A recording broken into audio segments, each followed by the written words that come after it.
तो मैं केदारनाथ चल रहा था तो मेरे को एक बाबा मिले। फिर मेरे को जाते हुए बोले, सुन पता है तुझे ये हिमालयों में इच्छाधारी चीजें रहती हैं। ताल पे 2 साधु मिले और एक साधु ने बिल्कुल ऊनी कपड़े बिल्कुल सब पहना हुआ है और दूसरे साधु ने एक कपड़ा लपेटा हुआ है ऊपर से नीचे। मैं बाबा को बोला, मैंने कहा बाबा आपको ठंड नहीं लगती? तो कुछ बोले नहीं, ऐसे बस हाथ हिलाने लगे। दूसरे बाबा से बात करने में बिजी हुए। देखा वो दूसरे बाबा कहाँ गए भैया, फ्लाइट की चप्पल पहन के। देखा तो वो तो पहाड़ चढ़ रहे हैं, ऊपर पहुंच गए 5 मिनट के अंदर। एक टांग पे तपस्या करी थी सियाराम बाबा ने।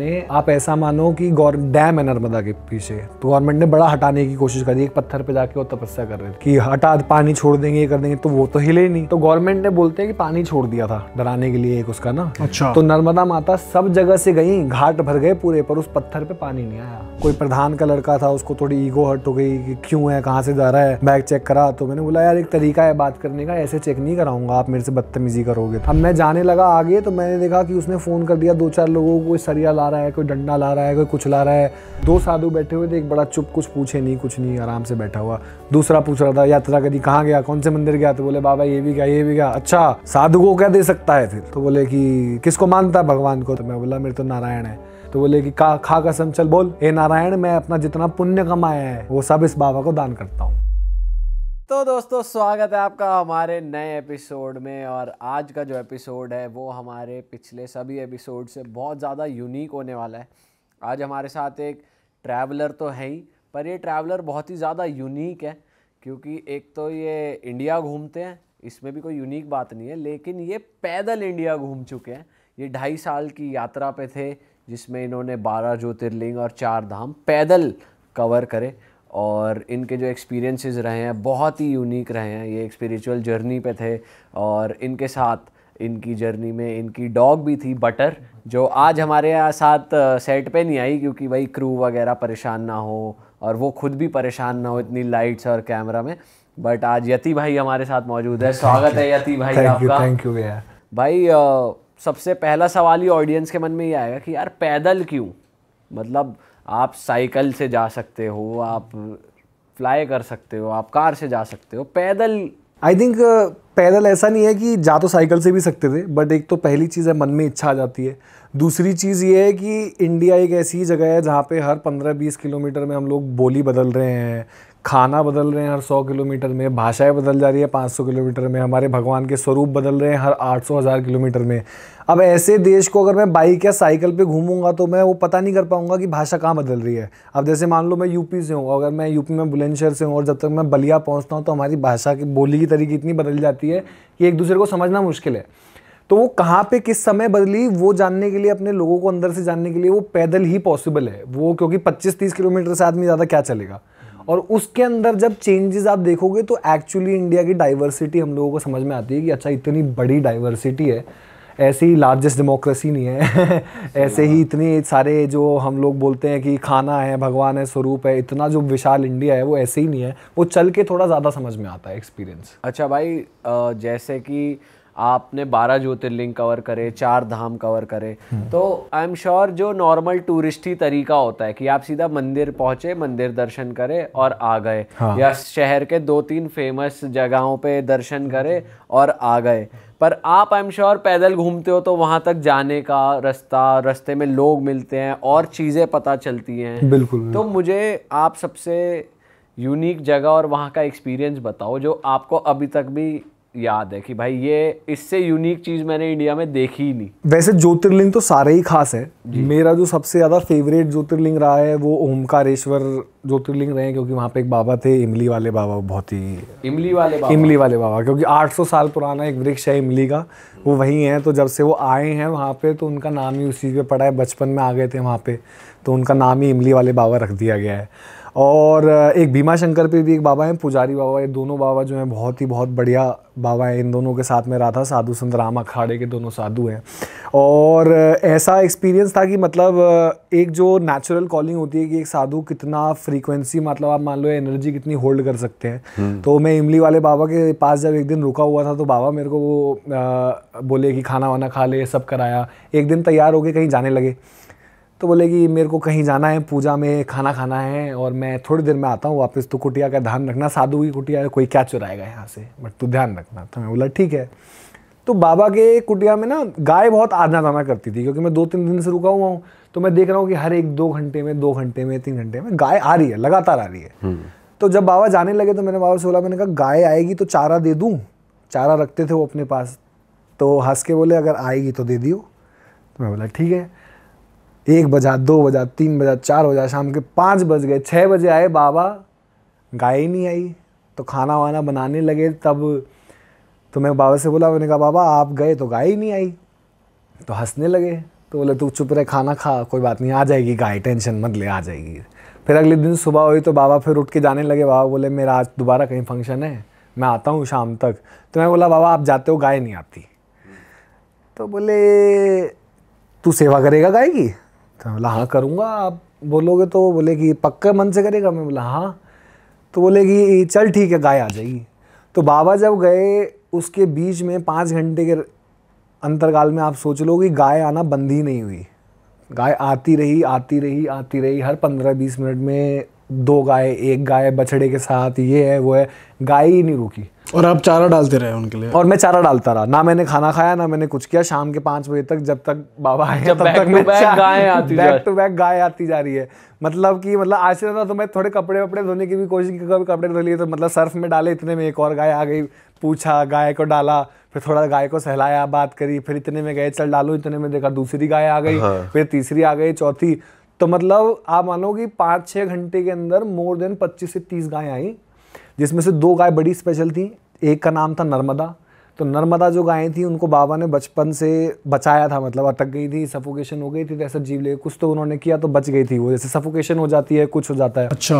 तो नर्मदा एक लौती ऐसी थी, उनको बचपन से बाबा ने पाला था, इमली वाले बाबा ने। तो नर्मदा को अलाउड था कि आप वो किचन में चली जाएगी कुटिया में बाबा के, और थाली हो, हवन कुंड में खाना हो, सब्जी पड़ी हो, नर्मदा के लिए कोई क्वेश्चन नो नहीं है, नर्मदा कुछ भी खा सकती है। अच्छा। हाँ, वो थाली में भोजन अगर पक रहा है तो वो भी खा सकती है, तो अंदर तक आ सकती है, अंदर तक आ सकती है, उसको मना ही नहीं है। बाकी गाय को ये है कि आप बाहर से चार, नर्मदा को अंदर मना ही नहीं है, क्योंकि नर्मदा माता भी बहती है, उन्हीं के नाम पे वो था ओमकारेश्वर और नर्मदा माता बहती है नदी, तो उन्हीं के नाम पे गैया का नाम रखा था। तो बोले इसको मैं बचपन से पाला है, ये अंदर आएगी, इसको मना मत करना कभी। तो हम बैठे भी होते थे तो वो आएगी, सब्जी खाएगी, पत्ता गोभी खाएगी, अपना जो भी उसको करना है, फिर वो खा के चली जाएगी। फिर दूसरी एक गाय थी, उसका नाम था काली, और वो विशाल इतनी थी कि नंदी छोटे पड़ जाए, मतलब इतनी विशाल गाय थी वो। और वो इतने लंबे उनके सींग थे कि वो गेट के अंदर चाहती तो भी नहीं घुस पाती, क्योंकि इतना कुटिया का इतना सा गेट, तो अटकती थी।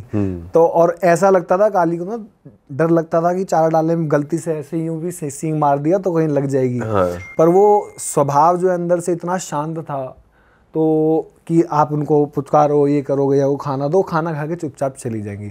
तो बहुत बाबा के यहाँ तो बहुत गाय आती थी, पर नर्मदा और काली जो है मेरी फेवरेट थी, जिनको मेरे को याद रही। वैसे जब आप ट्रैवल करते हो तो बहुत लोगों का ये होता है कि भाई दर्शन करे और निकल गए, लेकिन आप का ये अलग है कि आप साधुओं से वहां पे मिलते हैं। मैं जब भी तो आपका स्टार्टिंग से ही था कि भाई पूरा एक्सप्लोर करना है। किसी भी ज्योतिर्लिंग जब मैं पहुंचता हूं तो मैं स्ट्रेट जाके दर्शन नहीं करता हूं, क्योंकि मैं थका हुआ आया हूं। मान लो अगर मैं काशी विश्वनाथ गया हूं, ओमकारेश्वर, भीमाशंकर गया हूं, तो मैं कम से कम 1.5-2 महीने में लास्ट उससे पहुंचा हूं डेस्टिनेशन से।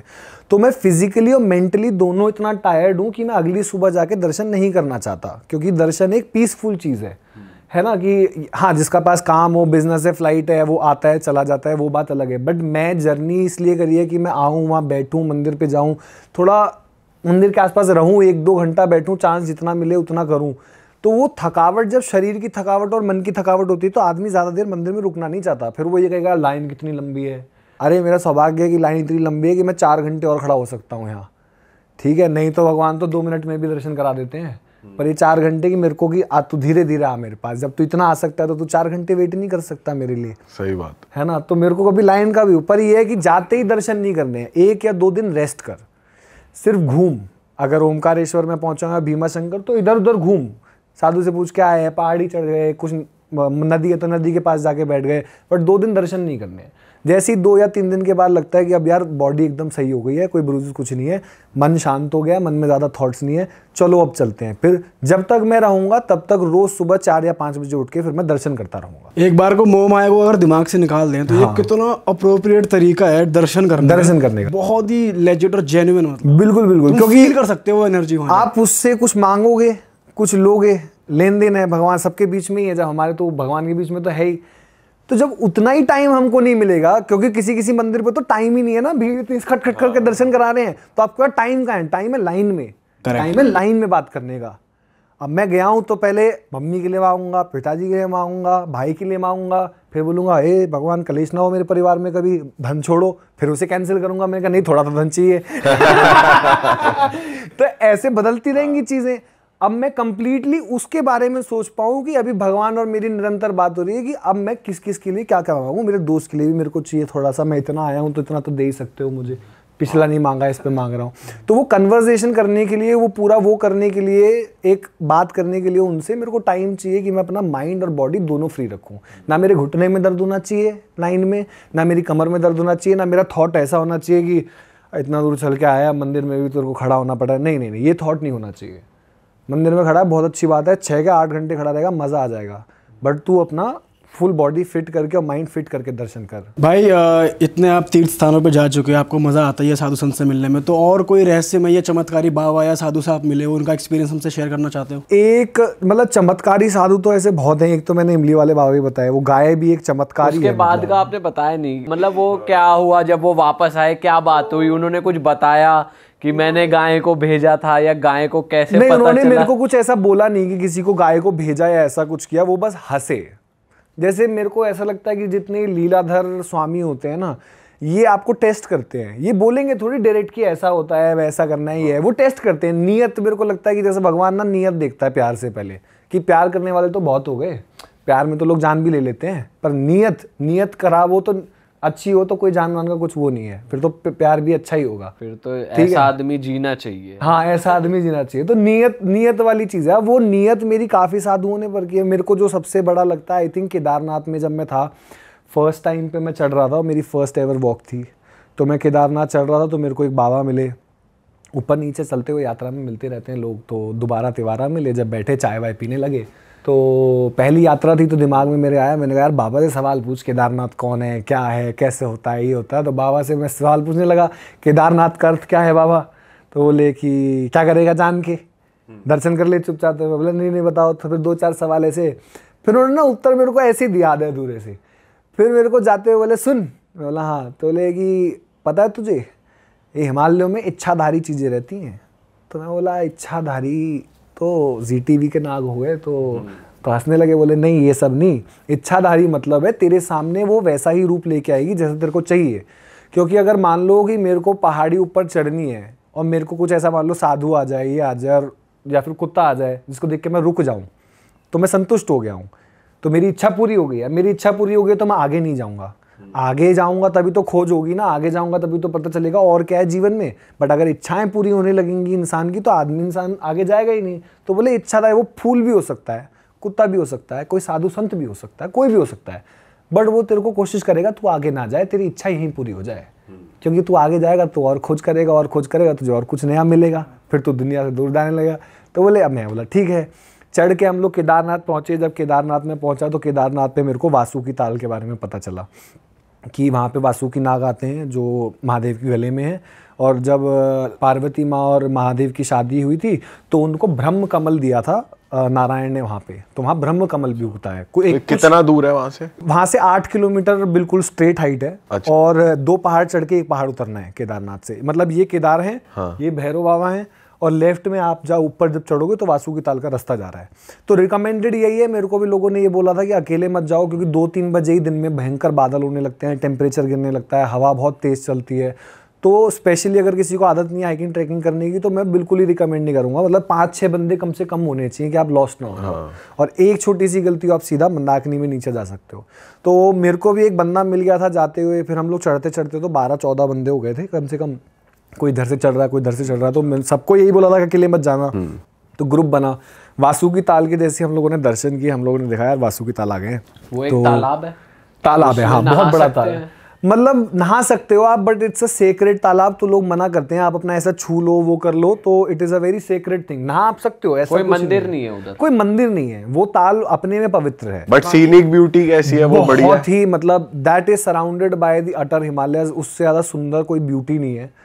मतलब वो ऐसा लगता है कि यहाँ से कोई गेट है, यहाँ से जाना है भगवान के पास। झूठ नहीं बोल रहा मैं, यहाँ कोई रहस्यमय गेट छुपा है जो पहुंचा देगा। कुछ नहीं है तो जैसे पिक्चरों में नहीं दिखाते डायमेंशन की 2 कदम शायद वहां रखूंगा पोर्टल स्वर्ग आ जाएगा। कुछ ना कुछ तो है यहाँ पे। तो क्योंकि जब आप ऊपर से उस ताल को देखते हो तो वो सारी पहाड़ियों से हिमालय की घिरा हुआ है और छुप के है ना 2 पहाड़ी पीछे है वो, और ताल बिल्कुल नीला ताल। वहाँ की एनर्जी कैसी थी? बहुत ही स्ट्रांग, मतलब 2:30-3 बजे के बाद आपको लगेगा कि यार चलो अब चलते हैं, ज़्यादा हो गया। अकेले जो लोग रुके हैं आए तो उन्होंने कैसे रुके होंगे, रुके हैं, एक आधा लोग रुक जाते हैं, ऐसी बात नहीं है, पर मैं रिकमेंड नहीं करूँगा क्योंकि हवा बहुत तेज़ चलती है, सब कुछ रात को कुछ नहीं है, तालाब है बस पानी का, पानी पीने के लिए। बाकी बात रही नहाने की, तो हाँ एक डिप ले सकते हैं, एक सेक्रेट डिप ले सकते हैं, जैसे हम लोग गंगा जी में लेते हैं या नर्मदा माता में लेते हैं, तो उसमें कोई पर स्विमिंग करना उसको वो करना थोड़ा वैसा हो जाएगा, मतलब उसको तौहीन जिससे बोलते हैं कि एक परिवार गरिमा डिसरिस्पेक्ट हो जाएगी क्योंकि उसकी गरिमा है अपनी। तो वहाँ पर नहाना धोना थोड़ा, और आदमी नहा ही नहीं पाएगा, इतनी ठंड होती है वहाँ तो जब मंदाकिनी में नहीं नहा पाएगा तो उधर तो बहुत ही सॉलिड आदमी नहाएगा। तो क्योंकि हो सकता है ठंड चढ़ जाए, एकदम बीमार पड़ जाए आदमी। But coming back to the point, हम लोगों को ताल पे 2 साधु मिले और एक साधु ने बिल्कुल ऊनी कपड़े बिल्कुल सब पहना हुआ है कि पता चल रहा है कि भाई ठंड है यहाँ, और दूसरे साधु ने एक कपड़ा लपेटा हुआ है ऊपर से नीचे, और नीचे जो है ब्लैक कलर की फ्लाइट की चप्पलें पहन रखी हैं जो ऐसी वाली आती हैं, और ठंडी नहीं लग रही है और हवा चल रही है, ठंड से ज्यादा हवा चल रही है, आप इतनी ऊपर सर सर करके हवा चल रही है, वो ज्यादा हालत खराब कर रही थी। और मैंने तो -5 डिग्री की जैकेट पहनी हुई थी, वो भी इनर विनर डाल के, तब मेरे को ठंड लग रही थी। तो मैं बाबा को बोला, मैंने कहा बाबा आपको ठंड नहीं लगती? तो कुछ बोले नहीं, ऐसे बस हाथ हिलाने लगे। दूसरे बाबा से बात करने में बिजी हुए, देखा वो दूसरे बाबा कहाँ गए भैया, फ्लाइट की चप्पल पहन के देखा तो वो तो पहाड़ चढ़ रहे हैं, ऊपर पहुंच गए 5 मिनट के अंदर। कितना दूर? मतलब आप मानो कि हम यहाँ पे खड़े हैं तो ऊपर वहां पे पहाड़ी आधी चढ़ चुके हैं। 5 मिनट के अंदर आधी पहाड़ी वो चढ़, इम्पॉसिबल है वो। आप क्योंकि 5 मिनट नहीं हुए, आदमी धीरे धीरे चढ़ता है पहाड़ी पे। जो एक्सपीरियंस्ड आदमी भी होता है ना, वो भी धीरे धीरे ही चढ़ेगा, वो कभी भाग के नहीं चढ़ता है। उसको पता है कि पहाड़ी पे चढ़ने का मतलब है धीरे चलना है, कॉन्टिन्यूस चलना है, तभी आप तेज पहुंचोगे। चल के आप तेज नहीं पहुंच सकते। तो दूसरे साधु बोले अरे साधु संत ऐसे ही होते हैं, कहीं भी चढ़ जाते हैं, कुछ भी होता है। तो हमने वाला होते हैं भाई, जब इतनी ठंड में ऐसे कपड़े में रह रहे तो चढ़ गए होंगे, हमें क्या पता। तो नीचे चलने लगे 12 के 12 लोग, तो इतना कोहरा और इतना मतलब बादल आ गए थे कि आगे का देखना मुश्किल है। और हम लोगों को पता है कि हम लोग ऐसे चढ़ के आए हैं, एक गलती और हम लोग मंदाकिनी में। तो पीछे से एकदम से बाबा का हाथ आता है जिन्होंने कपड़ा पहना हुआ था, बोले अरे भगत चलता क्यों नहीं है? तो मैं बोला कि बाबा रास्ता ही नहीं है, यहाँ तो दिख ही नहीं रहा। तो बोले जाएगा नहीं, खोज ही नहीं करेगा तो मिलेगा कैसे?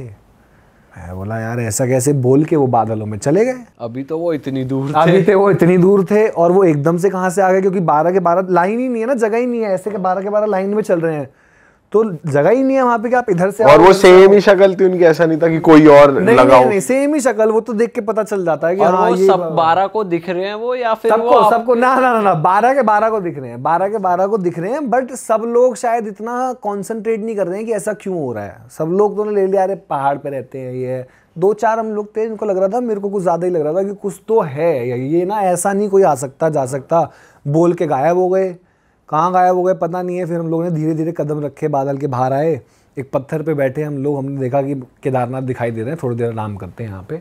बैठ के जैसे ही उठे तो दोबारा पहाड़ी की चोटी पे चढ़ के बाबा बैठे और हंस रहे थे तेज। वही बाबा। मैंने कहा यार ये तो हद हो गई यार, ये तो क्या हो रहा है ये। फिर हम लोगों ने इग्नोर करके हम लोग गए। अब क्या हुआ कि मैंने तंबू लगा रखा था, जो लोग मिले दोस्ती हुए उनके साथ, बोले चल यार हमारे साथ सोना, कल सुबह साथ चलेंगे रूम में।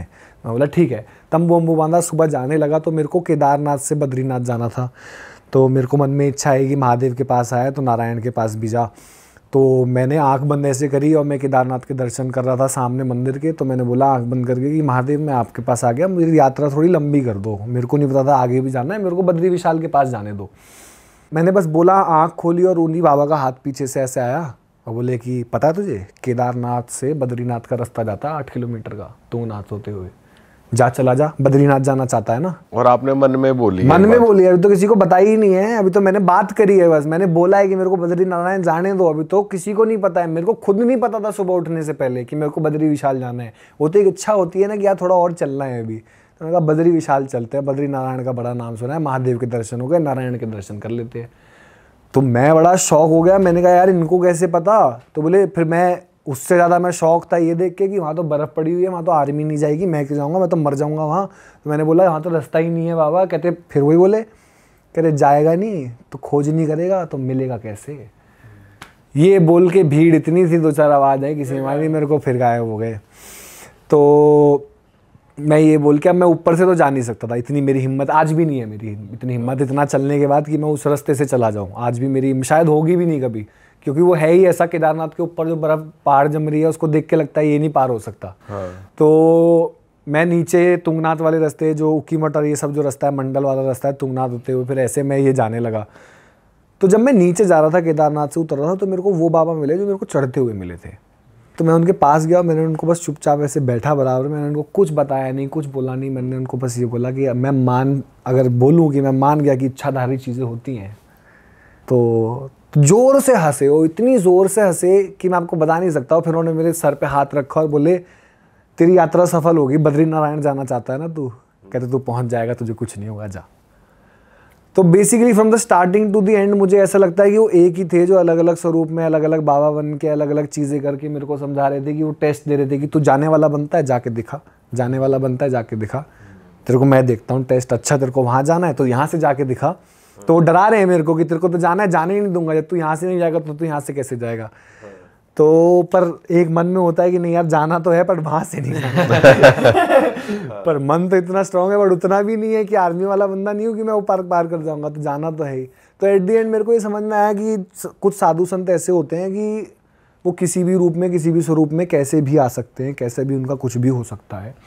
और यही एक उनकी चीज़ है। मेरे को लगा स्टार्टिंग से एंड तक वही थे, बस चेहरे बदलते रहे साधु के, एरिया बदलते रहे, पहाड़ी भी वही थी, हिमालय भी वही थे, इच्छाधारी चीज़। फिर बद्रीनाथ कितने टाइम पहुंचे आप? बद्रीनाथ मेरे को 1.5 महीना लग गया, क्योंकि मैं रुकते रुकते गया, ठंड बढ़ने लगी थी। मंडल रुका, अंसुया माता मंदिर गया, तुंगनाथ गया, चंद्रशिला चौपटा करा, फिर उसके बाद में बद्री विशाल पहुंचा। तो मेरे को 1.5-2 महीना पूरी जर्नी में लग गया। बट आपको लगता है भाई, जैसे कहते हैं कि हिमालय बहुत ही सैक्रेड हैं, बहुत सैक्रेड, उत्तराखंड की स्पेशली एनर्जी है। हाँ। तो आपको वो फील हुई, क्योंकि आपने तो भाई पूरा इंडिया देखा है और हर स्पिरिचुअल जगह की एनर्जी आपने फील करी है, तो वो कंपैरेटिवली ऐसा लगता है महादेव का ही घर है। हाँ, महादेव का है, और मैं तो बोलता हूँ और भी देवताओं का घर है। जैसे हिमाचल में क्या है कि मैं उत्तराखंड से एक बार हिमाचल भी चला हूँ, ये पता करने के लिए कि मेरे को जाना था जब दोनों ही देवभूमि है तो फ़र्क क्या है ना, वो हिमाचल भी और उत्तराखंड में। तो उत्तराखंड और हिमाचल की वो पहाड़ियाँ देख के भी आप पता कर सकते हो कि हिमाचल में क्या है कि देवता रहते हैं। जैसे अजयपाल देवता है एक हिमाचल में, कांगड़ा डिस्ट्रिक्ट में, ठीक है, कोई और देवता हो गए, कुल्लू के अपने देवता हो गए, मनाली के अपने देवता हो गए, तो ये देवता निकलते हैं, माई का भी कोई स्वरूप निकलेगा। पर उत्तराखंड एक ऐसी जगह है जहाँ पे इंसान भी भगवान बनाए। अत्र मुनि हो गए, अगस्त मुनि हो गए, जिन्होंने तपस करके भगवान स्वरूप बन गए, ऋषि मुनि। और उत्तराखंड में प्रचंड रूप से भगवान बैठते हैं। मतलब ऐसा नहीं है कि जैसे अजयपाल देवता है उन्हीं के eight the end of the day स्वरूप जो है, जितने भी टर्म्स आ रहे हैं, बट महादेव क्या है, फिर महादेव अपने ही स्वरूप में केदारनाथ बन के बैठे हैं, तुंगनाथ बन के बैठे हुए हैं, वो खुद ही बैठे हुए हैं। वो उनमें कोई वो नहीं है कि कोई देवता उनका अलग स्वरूप बैठा हुआ है, वो खुद ही बैठे हुए हैं प्रचंड रूप में। तो उत्तराखंड और हिमाचल, और आप हिमाचल में देखोगे तो बड़ी सीनिक वादियाँ लगती हैं, समझ रहे हो कि ब्यूटी, पहाड़ हैं, बर्फ गिर रही है। ये उत्तराखंड आप पहाड़ देखोगे ढंग से ना, पत्थर तो चट्टाने लगती हैं कि तू मुझे चढ़ नहीं सकता। तो हालांकि ट्रैकिंग व्रेकिंग लोग हिमाचल ज़्यादा करते हैं, ब्यूटी सीनरी ज़्यादा वहाँ पे मिलेगी, पर उत्तराखंड के आप चट्टाने, कभी केदारनाथ भी ढंग से देखोगे, बद्रीनाथ भी, सतोपंथ माना देखोगे, तो वहाँ के पहाड़ चीख के बोलते हैं कि चढ़ नहीं सकता तू मुझे ऐसे, मेरी एक गरिमा है, मैं देख कैसा खड़ा हूँ। और हिमाचल देखोगे तो बड़ा ब्यूटी, पहाड़, इतने सारे देवदार के पेड़ दिखेंगे, ये दिखेंगे, तो ये फर्क है। तो जब आप बद्रीनाथ पहुंचे, वहाँ कैसा लगा आपको? बद्रीनाथ पे तो बहुत ही बढ़िया एनर्जी थी वहाँ पे? आई मीन बद्री विशाल की ऐसा है कि अगर मानो तो सब भला, ना मानो तो पत्थर वाली बात है। अगर आप गए हो तो ये मान के ही जाना कि भाई हैं वो बैठे हुए हैं, उसमें कोई दो राय नहीं है। अगर आपने ये इक्का तुक्का कर दिया मन में तो नहीं दिखेगा आपको, कुछ भी नहीं दिखेगा। नहीं तो बात तो ऐसी है कि वहाँ पे जो गर्म कुंड है, आप उसमें नहाओ एक बार नारायण का नाम लेके, कुछ खाल नहीं छिलती, कुछ नहीं होता, जो गर्म कुंड है। और इतना गर्म कुंड है कि क्या बताएं, एक है जिसमें पानी मिक्स होता है साइड में, एक साइड में हो रहा है पूरा ही गर्म है, और बर्फ़ पड़ रही है ऊपर से, और यहाँ गर्म पानी आ रहा है, और पूरी गद्दी ऐसे बद्री नारायण की दिखाई दे रही है। तो बद्री विशाल जो है, बोलते हैं कि बद्री नारायण से पहले बद्री विशाल एक पंडित थे वहाँ के, तो उन्होंने तपस किया, नारायण का वो किया, तो बोले क्या मांगता है बता, तो बोले कि मेरे को आपके साथ जुड़ना है, मेरे को आपका राज्य चाहिए, किंगडम चाहिए। तो नारायण बोले कि देख ऐसा तो नहीं, क्योंकि वो भी चालू है, महादेव की तरह भोले थोड़ी है, नारायण तो थोड़े चालू भगवान है। तो वो बोले कि नहीं ये तो नहीं दूंगा, बट तेरे को इससे बड़ी एक चीज़ दूंगा। बोले क्या? तो बोले आज के बाद इस जगह पे कोई भी अगर नाम लेगा तो तेरा नाम मेरे साथ जुड़ा हुआ आएगा। तो जय बद्री विशाल या जय विशाल बद्री बोलते हैं बद्री नारायण की जगह। तो उन पंडित की पूरी यूनि चली आ रही है विशाल की। अच्छा, तो वो पंडित है वहाँ के। अच्छा भाई, जो इतने महान साधु होते हैं, इमली बाबा आपने बताया, या दूसरे बाबा, सियाराम बाबा हैं अभी जिन्होंने नर्मदा पे परिक्रमा के वो तपस किया था, तो ओमकारेश्वर में ही है। तो नर्मदा, उनका एक पैर खराब है, 10 रुपये ही लेते हैं वो डोनेशन में, और कुछ नहीं लेते।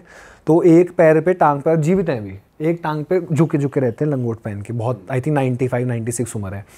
एक टांग पे तपस्या करी थी सियाराम बाबा ने। और आप ऐसा मानो कि डैम है नर्मदा के पीछे, तो गवर्नमेंट ने बड़ा हटाने की कोशिश करी। एक पत्थर पे जाके वो तपस्या कर रहे थे कि हटा, पानी छोड़ देंगे, ये कर देंगे, तो वो तो हिले ही नहीं। तो गवर्नमेंट ने बोलते हैं कि पानी छोड़ दिया था डराने के लिए एक उसका ना। अच्छा। तो नर्मदा माता सब जगह से गई, घाट भर गए पूरे, पर उस पत्थर पे पानी नहीं आया। ओह। तो वो बहुत ही माने हुए, मतलब वो जैसे नीम करोली बाबा का हमने नाम सुना है, आज के टाइम पे हम लोग अपने प्रेमानंद बाबा देखते हैं, तो ऐसे ही वो मध्य प्रदेश में आप जाओगे तो वो और ही बड़े साधु हैं। मैं पूछ रहा था उनका लाइफस्टाइल क्या होता है, उनकी दिनचर्या क्या होती है, और आप जब उनसे मिलते हो, क्योंकि हमने ऐसा सुना है कि जो इतने सिद्ध होते हैं वो लोगों से थोड़ा दूर हटके रहते हैं, और हम आम लोग उनका टच भी नहीं बर्दाश्त कर पाएंगे, वो किसी को टच भी नहीं करते।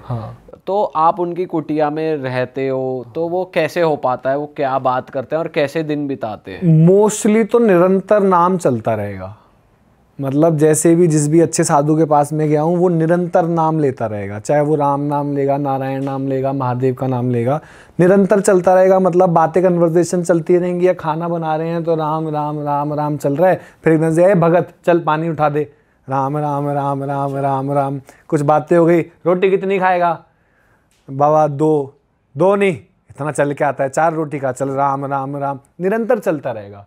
उनका बड़ा वो है। और उनकी दिनचर्या बहुत ही, जितनी भी साधु मैंने देखे हैं, सुबह 4 बजे उठना है, योग करना है, स्नान करना है, सबसे योगा पहले करते हैं। वो जो इंगली वाले बाबा मैं आपको बता रहा हूँ, I think he is 80 something, दिखने में वो ऐसे लगते हैं वो 55-60 के हैं।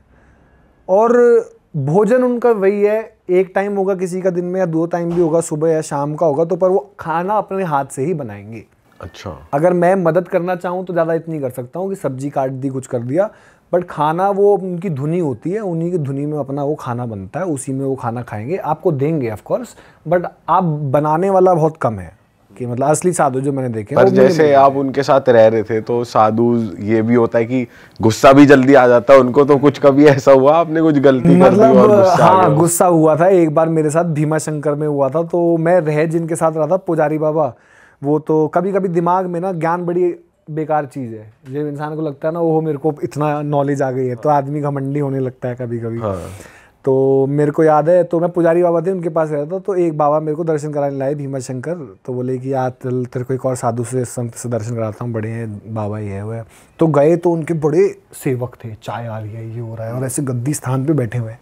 तो मुझे गद्दी वाले साधु संत में बहुत कम मिला हूँ, समझ रहे हो। मेरे को ऐसा लगता है कि अबे यार किस बात का साधु संत, अगर ये सब कुछ कर रहा है, अगर गद्दी में बैठा हुआ है, 4 लोग का मटेरियलिस्टिक 4 लोग कर रहे हैं, और कुछ भी बोल दे, इधर आ कोई आया, इधर से पुराण पढ़ा, इसे ये करा, तू ये मत कर, तू एक काम कर, तू गरुड़ पुराण पढ़, और तू जाके चाय बना। अच्छा। यहाँ तो ऑर्डर चल रहे हैं। मैंने उनसे पूछा कि मैंने कहा मैंने सुना है कि, मैंने कहा बाबा से ना सवाल पूछ लूँ, ठीक है, मन में आया। तो मैंने कहा भी यार साधु है तो उत्तर तो दे ही देगा।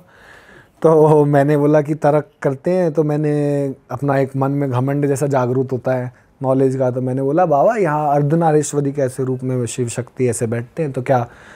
तो ऐसे यूं देखा मेरे को, बोले मुझसे क्या पूछ रहा है, तुझे नहीं पता? कह रहे ज्यादा ज्ञान वाला बनता है, बता शिव और शव में अंतर क्या है, बता। अब मैं ऐसे हो गया, मैंने कहा मेरे को नहीं पता क्या अंतर है बाबा, मेरे को पता है। कहते ज्ञानी मत बन, प्रसाद खा, नाम जप कर और जा। ज्ञानी, यहाँ ज्ञान का काम नहीं है, यहाँ सिर्फ नाम का काम है, चलता बन।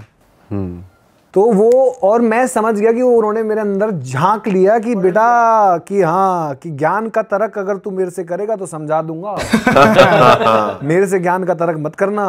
पर ये जगह ज्ञान की तरक करने के लिए नहीं है, भगवान का नाम लेने के लिए है। ज्ञान का भी और दिन प्राप्त करियो। अभी 4 लोग बैठे हैं, सेवा चल रही है, वो चल रही है, चाय पी, भोजन कर, खाना खा और चलता बन।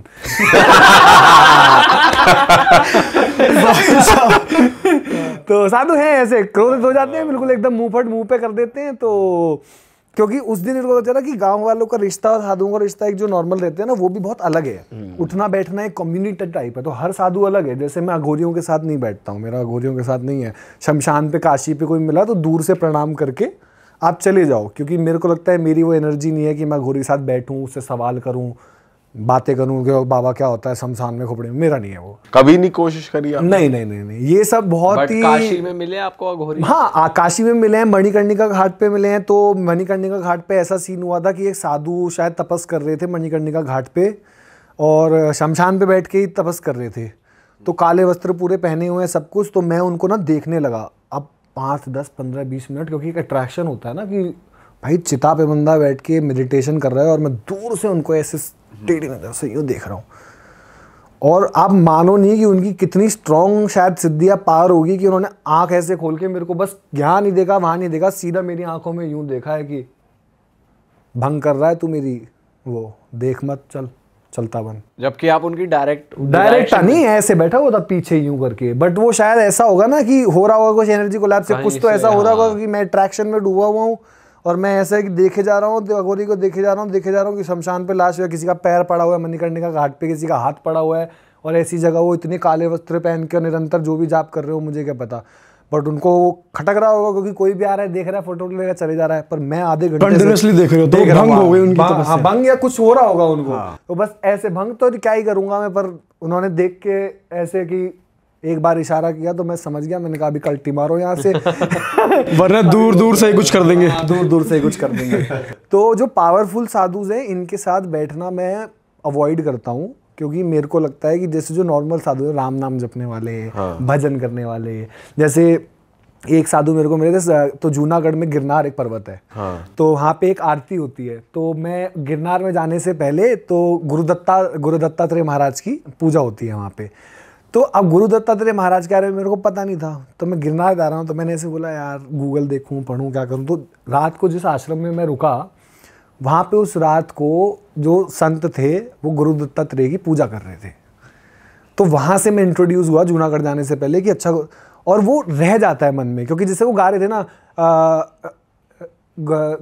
श्री गुरु दत्ता गिरनार पे तप करे, श्री गुरु दत्ता गिरनार पे तप करे। तो ये लाइन बार बार मेरे मन में जा रही है, बार बार मेरे मन में जा रही है। क्या वो श्री गुरु दत्ता गिरनार पे तप करेगी, गुरु दत्ता गिरनार पे तप करे, गुरु दत्ता गिरनार पे तप करे। तो जब तक मैं गिरनार पहुंचा तब तक मेरे दिमाग में यही चल रहा है कि गुरु दत्ता गिरनार पे तप कर रहे हैं। तो वो एक मेरे को वो ज़्यादा अटेंशन लेता है मेरे लिए। भजन जैसे वही मिली वाले बात है, कुछ भी करेंगे राम राम राम राम राम, कितनी रोटी खाएगा, 2 बार, 4 खाइयो, राम राम राम राम। तो वो बहुत ही ज़्यादा अलग है कि वो इतना एक नाम में या किसी चीज़ में डूबे हुए हैं कि वो मेरे को ज़्यादा भाता है। भाई इतनी जगहों पे जाने के बाद, जैसे अब आपने जर्नी स्टार्ट करी अपनी, आप तीर्थ स्थानों पे गए हो, इतने पावरफुल साधुओं से मिले हो, तो इस जर्नी से पहले जो आपकी लाइफ थी या लाइफ को देखने का जो नज़रिया था और अब जो है वो कितना बदला है? पहले लाइफ में एक्सपेक्टेशंस थी, नीड थी, ऐसा था कि और चाहिए थोड़ा या फिर ये चाहिए। पहले भंग बहुत था, जैसे कि कोई मतलब मान लो कि कल मैं जा रहा हूँ, मेरे को कहीं जाना नहीं चाहिए, ठीक है, मान लो घर वालों के साथ टाइम बिताना है, बट दोस्त कह रहे हैं नहीं यार चल, है ना। प्रायोरिटी सेट नहीं थी। अब कोई प्रायोरिटी से हिला नहीं सकता। अगर मैं 2 दिन दोस्तों के साथ हूँ, तीसरा दिन दोस्त बोल रहा है कि आज बर्थडे भी है, मेरा काम होना है, तो भाई कोई बात नहीं, 2 दिन तेरे साथ था, आज घर पे 2.5 महीने बाद घर आया हूँ, अब नहीं जाऊँगा। तो ये बहुत ही दिमाग में थोड़ी ऐसी चीज़ हो चुकी है कि इतना टाइम तो मुझे देना ही है। अगर मैं 2 दिन आके मतलब मान लो मैं आया हिमाचल से, अब मैं 2 दिन बाहर रहा, तो तीसरे दिन मैं घर पे ही हूँ, मेरे को वहाँ से कोई हिला नहीं सकता, चाहे कुछ भी हो जाए। तो वो चीज़ बड़ी एक दिमाग में सेट हो गई है। अब चाहिए कुछ चीज़ें, ठीक है, पर इससे ज़्यादा नहीं चाहिए कि ना नहीं है उसमें, और एक्सपेक्टेशन नहीं है। अब मेरे को ये नहीं है कि मेरे को ये चाहिए, क्या हो सकता है क्या नहीं हो सकता, कुछ नहीं हो सकता, क्या होगा, होना क्या है, कुछ नहीं होना। तो आप प्रेफर करते हो घर वालों को टाइम और अच्छे से दिया और जाए? अच्छे से दूं, बिकॉज मैं इतना टाइम रहता हूँ, बाहर रहता हूँ। बट ये है ना कि हम सब जानते हैं कि घर वालों के साथ बिताए 2 घंटे ना ऐसे 48 घंटे की तरह होते हैं। 2 घंटे बाद एकदम से ऐसा हो जाता है कि चलो यार थोड़ा अलग अलग, सारे अलग अलग बैठे ठीक है, कोई मोबाइल चला रहा है। बट एक छोटी बहुत चीज़ें हैं, जैसे कभी पैर दबा दिए, कुछ कर दिया, खाना बना दिया, तो खुशी मिलती है इस चीज़ से। जैसे अब मैं इतना दूर रहता था तो मेरी मम्मी को बड़ी खुशी मिलती है कि मैं खाना बना रहा हूँ और मैं यूट्यूब नहीं देख रहा हूँ, उनको पूछ रहा हूँ। तो जब भी मैं अकेला रहता हूँ या कोई, मैं हिमाचल 2 महीने रह के आया, एक स्टूडियो अपार्टमेंट ले रखा था, खाना खुद ही बनाता था मैं। तो जब भी मेरे को समझ नहीं आएगा कि मैं यूट्यूब पे जाऊँगा बैगन का भरता कैसे बनाना है, तो 6 बैगन के भरते आएंगे, है ना, कि ये आप फिर सामान लाओ। पर मम्मी मेरे को बताएगी तेरे किचन में क्या पड़ा है ये बता, ये पड़ा है, ये पड़ा, हाँ बन जाएगा, इससे बन जाएगा। तो जीरा नहीं है कोई बात नहीं है, लहसुन से भी तड़का लग जाता है। तो वो बड़ा थॉटफुल है और उनको तो मेरे को और अच्छा लगता है कि अब फ़ोन कर, कभी कभी नहीं भी करता हूँ, मैं कद्दू ले आया हूँ, कद्दू बताओ कैसे बनाना है। तो कुछ कन्वर्जेशंस ऐसी नहीं होती है घर वालों के साथ कि हाँ घर वाले तो मस्त है, ये नहीं, आपको करनी पड़ती हैं। जैसे कद्दू बहाना है, बैगन का भरता बहाना है, ठीक है, कर तो मैं यूट्यूब भी कर सकता हूँ, बट वो बेस्ट बहाना है मेरे लिए, क्योंकि मेरे को मम्मी पता है, मम्मी तब तक वीडियो कॉल नहीं काटेंगे जब तक बैगन का भरता बन नहीं जाएगा। प्याज हो गई पूरी पिंक, दिखा मेरे को, दिखा पहले तड़का पड़ गया, हाँ पड़ गया, दिखा पहले मेरे को, दिखा। तो वो चीज़ मैं चाहता हूँ कि वो चीज़ हमेशा रहे, बिकॉज मेरे से ना लोग हमेशा पूछते थे कि अरे आपके घर में तो शायद पैसा है, आप इसलिए चलते हो, ठीक है, आपके पास ये है वो है। तो मैंने बहुत लोगों को समझाया कि मैं इसलिए नहीं चलता हूँ कि मेरे घर में पैसा है या कुछ है, चलने को कोई भी चल सकता है। मैं इसलिए चलता हूँ बिकॉज मेरे पास रिस्पॉन्सिबिलिटी नहीं है। आज किसी भी इंसान के पास रिस्पॉन्सिबिलिटी है। मेरे घर में अगर मैं एक लौता बंदा होता तो मैं पैदल नहीं चलता, मैं आपको देखने वाला कोई चाहिए। हम 2 भाई हैं, मेरे भाई को ट्रैवल करना पसंद है, बट 6-7वें दिन पे उसको अपना बिस्तर, अपना घर चाहिए। उसको ये नोएडा की सांस कम ही आए पर घर जैसी आए वाली बात है उसके लिए। मैं हूँ कि पहाड़ों पे सांसें अच्छी आती हैं, ये होता नहीं, वो है कि मैं कम सांस ले लूंगा, मेरे को घर छोड़ दे भाई तू, कोई दिक्कत नहीं है 6ठे दिन पे ना। And he was the one, he said कि मैं ध्यान रखूंगा घर वालों का, तू जा ना, तू अपना देख, तू ट्रैवल कर, तेरे को पसंद है, मेरे को नहीं, तू जा कर। Then my parents took this on them कि चल कोई बात नहीं है, स्टार्टिंग में पैसा नहीं कमा रहा है, कुछ नहीं कमा रहा है, हम तेरे को देंगे 20-30 हज़ार रुपये महीना, जो भी चाहिए हमसे ले, कोई फ्यूचर देखता है, ऐसा सोचेंगे मास्टर्स में पैसा लगा दिया, कोई बात नहीं है। तो मेरी रिस्पॉन्सिबिलिटीज़ उन्होंने काट दी, मेरे को कभी आज तक EMI नहीं पढ़ने दी, मेरे को आज तक कभी कोई वो नहीं पढ़ने दिया, लोन नहीं पढ़ने दिया, मेरे को कभी ऐसा नहीं होने दिया कि वो मेरे को तो घर वालों का पूरा ही ख्याल रखना है, मैं ये नहीं हूँ। तो जब मेरे सर पे रिस्पॉन्सिबिलिटीज़ हैं ही नहीं किसी चीज़ की, तो मैं ये इतना बड़ा कदम उठा सकता हूँ ना, बिना सोचे समझे चला गया। सही बात है। अगर कोई भी आदमी है आज जंजीर में बंधा हुआ है, आज जाने को आप भी चले जाओगे, फिजिकल स्ट्रेंथ मैटर नहीं करती है। एक बार जब आदमी जाता है 6-8वें दिन के बाद आदमी कहेगा अरे चल यार हो जाएगा, पैर में छाले पड़े तो क्या हो गया, हो जाता है। जब आप इतनी बड़ी यात्रा पे चलते हो तो हो ही जाता है, खुद ब खुद हो जाती हैं चीज़ें। बट पहला इनिशिएट लेना वो तभी हो पाता है जब आप रिस्पॉन्सिबिलिटी से फ्री हो। आज हर आदमी किसी ना किसी में EMI हो, बेटी हो किसी की, घर लिया है, कुछ लिया है, दुकान है, बिजनेस खड़ा नहीं हो पा रहा, घर की प्रॉपर्टी का बंटवारा कुछ होना है, कुछ भी XYZ रीज़न है इंसान के पास कि यार थोड़ा सेव कर लूँ 4 महीने, फिर जॉब छोड़ के ट्रैवल करूँगा, कुछ ना कुछ है, इसलिए वो ट्रैवल नहीं कर सकता, ऐसे नहीं कर सकता, एटलीस्ट स्पेशली 2 साल 2.5 साल के लिए, वो 5 दिन टूरिस्ट की तरह कर सकता है। पर भाई जैसे आपने नॉर्थ भी कवर करा है, साउथ भी कवर करा है, और जैसे हम स्टार्टिंग में बात भी कर रहे थे कि लैंग्वेज चेंज हो जाती है, भगवान को देखने का तरीका चेंज हो जाता है, भगवान की मान्यता ही चेंज हो जाती है। तो नॉर्थ और साउथ में थोड़ा डिफरेंस बताओ, आपने कल्चर वाइज और स्पिरिचुअलिटी वाइज क्या देखा? एक तो अच्छी चीज़ें भी हैं साउथ में बहुत, जो साउथ के लोग मानते हैं, दिल से बड़ा मानते हैं, ठीक है। और साउथ में बस एक ही चीज़ है कि अगर आप इतना सा उनको एक दिलासा या फिर वो दे दोगे ना कि यार देखो at the end of the day when I say I am a proud Indian, तो मतलब तमिल भी मेरी है, मराठी भी मेरी है, और 10-15 के नोट पे और 20 के नोट पे लिखा हुआ है सब कुछ, 15 भाषाएं आ नहीं सकती है हम सबको, है ना। बट अगर ये मैं मान के जाऊँ कि नहीं तमिल भी मेरी भाषा है ना, तमिल तेरे दा कुंज तेरे दा, थोड़ी आती है, सीख लूँगा धीरे धीरे, उतने में ही खुश हो जाएगा, वो खुद ही हिंदी बोलेगा, there is no dispute. But वो चाहता है कि आप मेरे देश में आए हो, मेरी स्टेट में आए हो, इतनी सी मेरी इज्जत कर लो, मैं ऊपर आके भैया बोलता हूँ, पन्ना बोल लो, वो इतने में ही खुश है। वेरी गुड पीपल, अमेजिंग खाना। मैं आपको आंध्रा का मेरा फेवरेट खाना है। मैंने जितना वेट गेन किया है जब तक मैं उत्तराखंड से उड़ीसा तक गया हूँ, तो मैं सूख के कांकड़ हो गया था एकदम। मैं जगन्नाथपुरी में था और मेरी मम्मी देखने आई थी, रो दी थी मेरे को देख के कि ऐसा हो गया है।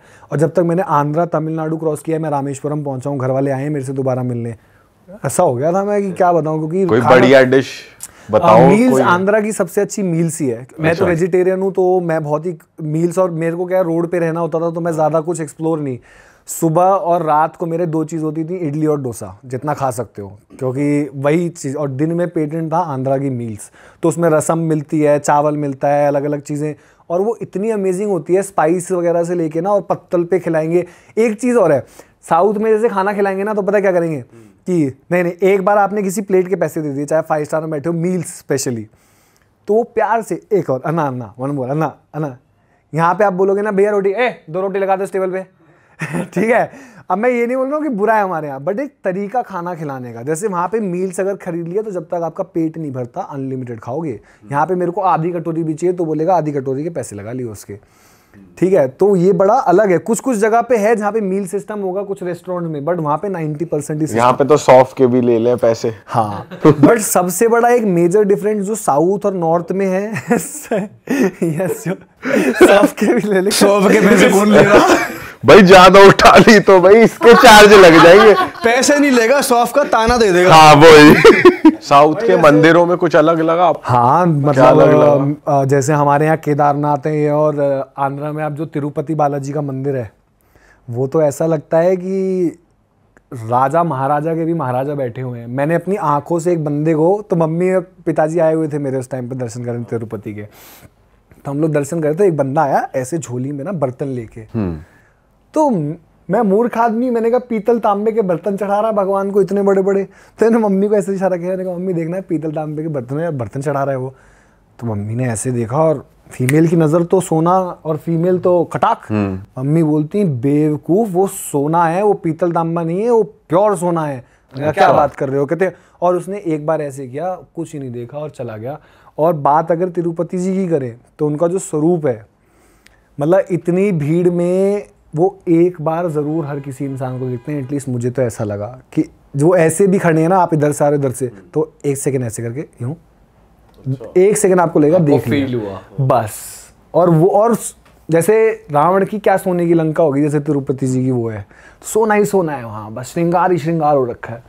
और पूजाएं बहुत क्रेजी हैं। हनुमान जी के मंदिर में मैंने ऐसी पूजाएं देखी हैं नीचे की, जहाँ पे जैसे बंगाली करते हैं, हाँ। वैसे साउथ के कुछ पार्ट में, आंध्रा और तमिलनाडु के पार्ट में हनुमान जी की जब पूजा होती है और शाम को पूजा होती है, तो पूरी लेडीज आके करके, और इतनी भयंकर वो एनर्जी होती है कि आदमी को लगता है वाह क्या, और डंग ढंग ढंग ढंग ढंग ढंग पूरा बज रहा है।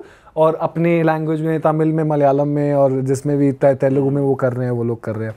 तो ये चीज़ है। और भाई वहाँ के साधुओं से इंटरेक्शन हुआ आपका? हाँ, साउथ के साधु बहुत कम मिलते हैं, पर मिलते हैं बहुत अच्छे अच्छे। मेरे को एक आंध्रा में ही मिले थे, मैं एक मंदिर में था, और बहुत ही प्यारे थे। पर वो उनको मैंने साउथ के साधुओं में इतना अभी तक वो नहीं देखा है कि, मतलब शायद एक तो मैं मिला भी नहीं हूँ उनसे, क्योंकि हमारे नॉर्थ में जो साधु उनका कल्चर थोड़ा अलग है।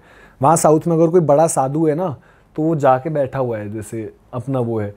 तो एक थे, पर मैंने क्या है, जो पास हो चुके हैं, जिन्होंने समाधि ले ली है, तो ऐसे बड़े गांव में मेरे को हर मान लो कि 200 किलोमीटर के गांव के अंदर एक साधु संत ऐसा कोई उनका गुरु होता था जो महान पैदा हुआ है, और उसी के पुजारी की पुष्टि है, मतलब उसने बोला कि अब तू पूजा करेगा मंदिर की, तो वो चली आ रही है।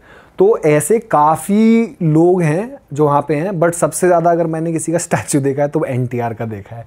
अच्छा। हाँ, और पूरे देश में सबसे ज़्यादा अगर किसी के स्टैचू हैं तो वो BR अम्बेडकर के हैं। BR अम्बेडकर इज़ एवरीवेयर, मतलब छोटे से छोटे गांव से लेके सब जगह BR अम्बेडकर का आपको स्टैचू मिलेगा। और आंध्रा में स्पेशली NTR इज़ एवरीवेयर, उनका स्टैचू आपको यूं करता हुआ दिखाई देगा बिल्कुल। अच्छा, तो बहुत है NTR का वो था। भाई एक जगह आप बता रहे थे जहाँ पर आपकी बॉडी वो एनर्जी नहीं ले पा रही थी उस जगह की, वो कौन सी जगह? वो उत्तराखंड, वो अगस्त्यमुनि नहीं, अगस्त्यमुनि नहीं, वो मंडल से ऊपर जगह पड़ती है, अत्रमुनि। तो जब हम तुंगनाथ से नीचे आते हैं बद्रीनाथ जाने के लिए, तो मंडल एक गांव पड़ता है, मंडल से ऊपर आपका वो है, क्या कहते हैं, एक अनसुईया माता का मंदिर है, तो वो त्रिदेवों की माता बोलते हैं। तो उनके जो पति हैं वो अत्रमुनि हैं, तो माता का मंदिर है। और फिर 1.5 किलोमीटर और ऊपर हाइक करके जो है अत्रमुनि की गुफा है, जो ऋषि मुनि है। तो उनके लिए क्या है, आप जाओगे तो जाने के बाद झरना बह रहा है और एक चेन लटक रही है, तो वो चेन आपको ज़्यादा नहीं 20-30 मीटर चढ़ना है चेन पकड़ के ना, और फिर उसके बाद 2 पत्थरों के बीच में ऐसे आपको क्रॉल करके जाना है, और फिर वहाँ पे उनकी गुफा बनी हुई है, और ये गुफा है और ये झरना है।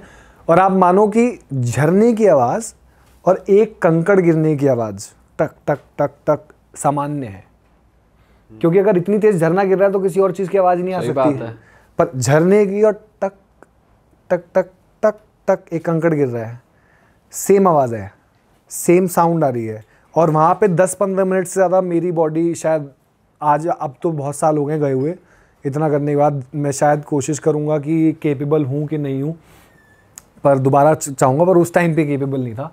मतलब 15 मिनट्स वॉज दी मैक्स की मैं 15 मिनट से ज़्यादा बैठ नहीं पाया और मेरी बॉडी ऐसे थ्रैश कर रही थी, मतलब ऐसा हिलने लग गया था और सब कुछ। तो फिर मैंने कहा यार तेरी बॉडी अभी केपेबल नहीं है। माइंड से मैं समझ गया था कि हायर एनर्जी है यहाँ पे उन्होंने तपस किया है, पर यहाँ पे अभी तू बैठ नहीं सकता, तो तू नीचे चला जा। तो फिर मैं नीचे अनसुईया माता के मंदिर पे आके फिर मैंने आराम किया था।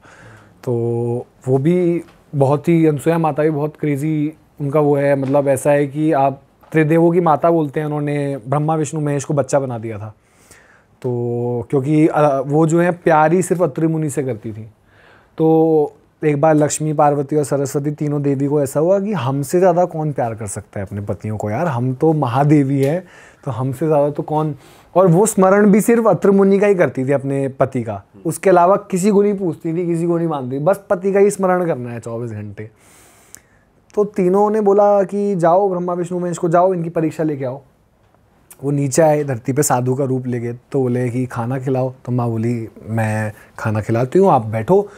तो उन्होंने बोला कि एक शर्त है। तो बोले क्या शर्त है? तो बोले शर्त ये है कि आपको नग्न होके खाना खिलाना पड़ेगा, बिना वस्त्रों के। तो माता बोली यार ऐसा तो नहीं। तो अब मैं बोले साधु को भी नहीं भेज सकती हूँ, साधु मेरे यहाँ पे खाना खाने आया, अपमान हो जाएगा ऋषि मुनि का।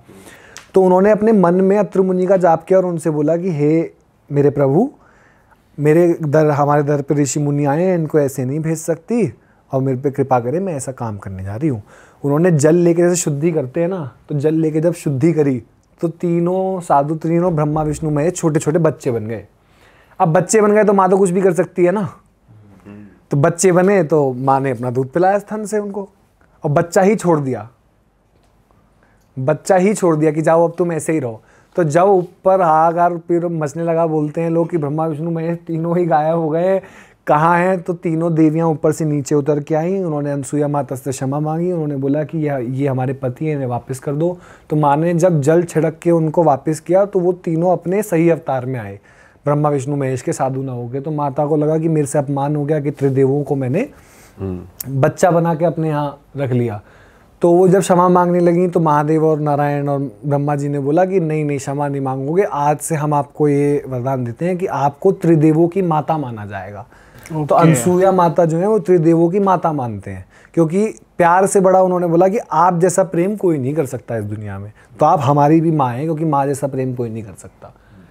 तो ऐसी है कि ब्रह्मा विष्णु महेश को बच्चा बना दिया था। भाई एक टाइम पे आपने दान देना भी चालू करा था, 500 के नोट। उस टाइम की एक बहुत बढ़िया बात है, वो बताओ। मेरे तो दान तो देखो मैं देता ही था हमेशा, ऐसा नहीं है कि मेरे अंदर जितनी कैपेसिटी कैपेबिलिटी है, क्योंकि मेरे को एक चीज़ पता थी कि मैं चाहे कमा ना रहा हूँ, मेरी फैमिली इतनी थोड़ी वेल है कि वो कभी किसी की मेरे को चीज़ महसूस नहीं होने दी।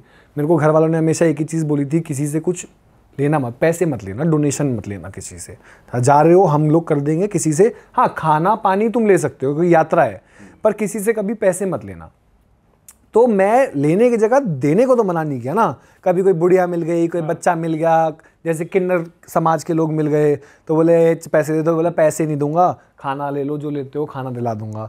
तो ऐसे ही एक बार क्या हुआ कि मैं उड़ीसा से आया था, भुवनेश्वर जगन्नाथपुरी से चलता हुआ, और मैं आंध्रा में था, आंध्रा के मिडल में वाइजैक पहुंचने वाला था।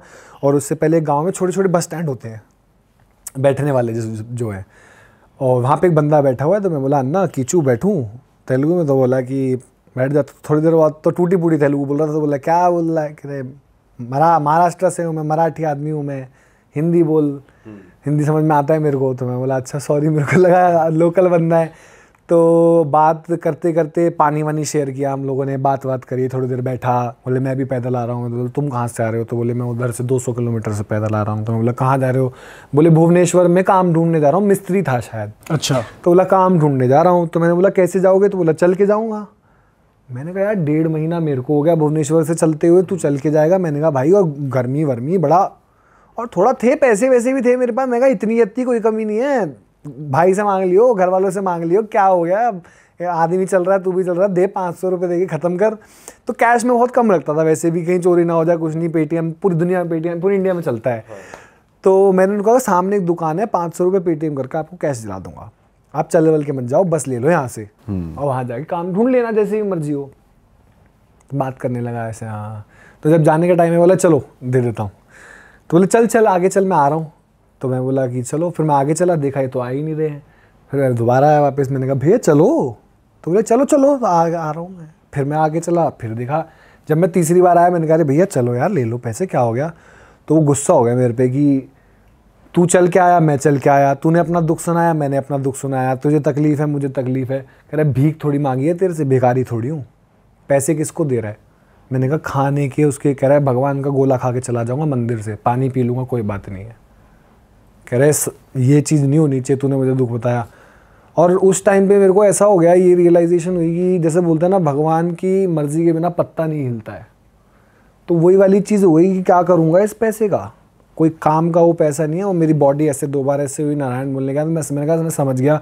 मैंने कहा जो इंसान तेरे सहारे, नाम के सहारे चल रहा है, मेरी औकात ही नहीं कि मैं उसको 500 रुपये दे दूँ, क्योंकि वो तो पानी और गोला खा के चल ही रहा है। वो तो आज से 6 दिन पहले भी चल ही रहा था, जैसे मैं चल रहा था, मैं भी चलता हुआ आया हूँ, तो वो भी चलता हुआ आया है। तो बोले कि दुख शेयर कर लिया, यही चाहिए था, इससे ज़्यादा पैसे किसको दे रहा है। कह रहा भगवान है तो सब है, पैसे मत देना मेरे को।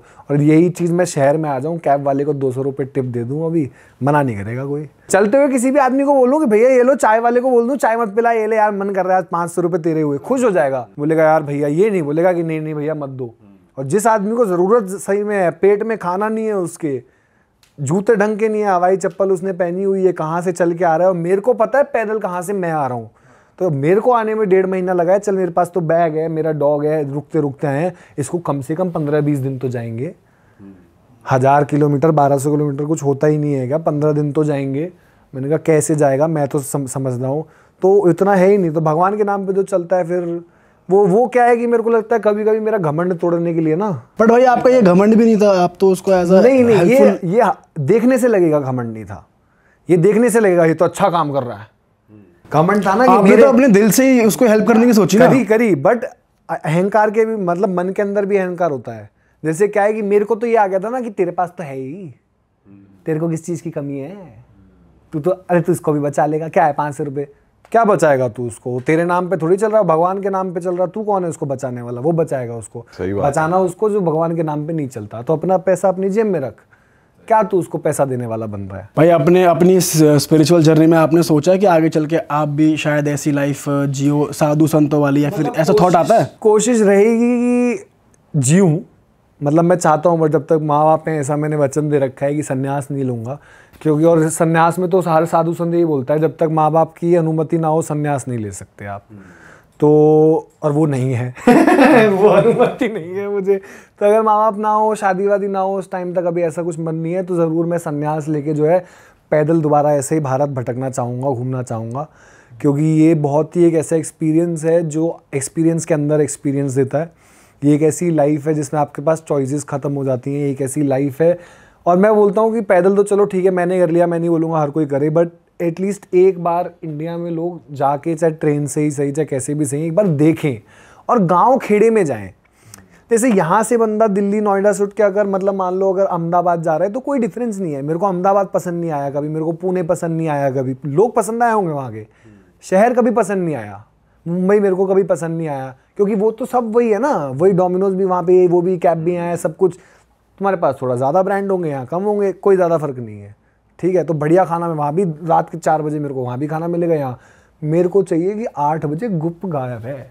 हाँ। पूरा शहर जो है बंद पड़ा है। मैं बिहार में था तो अपने ये वाले है ना मांझी के ऊपर, दशरथ मांझी जो है जिनके ऊपर नवाजुद्दीन सिद्दीकी ने मूवी बनाई है, तो मैं उनके गांव में गया था, घेलौर करके घाटी उनका गांव है। तो मैं गया से जब राजगीर जा रहा था, तो आप मानो कि उनका मेमोरियल है वहाँ पे, और जो पहाड़ काटा है उन्होंने, मतलब मेस्मराइजिंग, ऐसा देखना कि इतना बड़ा पहाड़ आदमी ने लेंथ वाइड सब काट दिया अकेले 22 साल में, तो देखने में अलग पता चलता है। और वहाँ पे ना जो लोग हैं उनकी दिनचर्या, उनका काम ऐसे ही चलता है कि उन मेमोरियल पे जो क्योंकि बुद्धा जी का मंदिर है यहाँ, राजगीर है, तो बुद्धिस्ट लोग बड़े चलते हैं, चाइनीज़ लोग बड़े आते हैं वहाँ पे। तो सब लोग एक बार वहाँ पे रुकते हैं चाय वाय पीने, उनका मेमोरियल देखने कि कौन ऐसा आदमी था इसने प्यार के चक्कर में पहाड़ तोड़ दिया। तो वहाँ का टूरिज्म ही सिर्फ उन्हीं की वजह से चल रहा है, दशरथ मान जी की वजह से। और उनके बेटे से ही मिला, तब तो दादा की उम्र के थे, एक हाथ नहीं था। तो वहाँ शाम को क्या हो, मेमोरियल के पास उनके एक बाबा है जो उनकी पूजा करते हैं हर शाम को। और एक चाय वाला हो गया, पकौड़े वाला, एक किसी की दुकान मिठाई की हो गई। ऐसा शाम को अपना सब लोग बंद बंद करके, कोई खेती जो मान लो जो किसान है खेती करके, 4-5 लोग बाबा के साथ बैठते हैं, एक एक क्वार्टर लेते हैं ठीक है, साथ में लेते हैं ढोलक और साथ में एक वो बजाने वाला, और गाना बजाना करते हैं कि दुनिया अब ख़त्म हो गया, दिनचर्या ख़त्म हो गई, 1-1.5 घंटा अपना गाना वाना गाएंगे भोजपुरी में।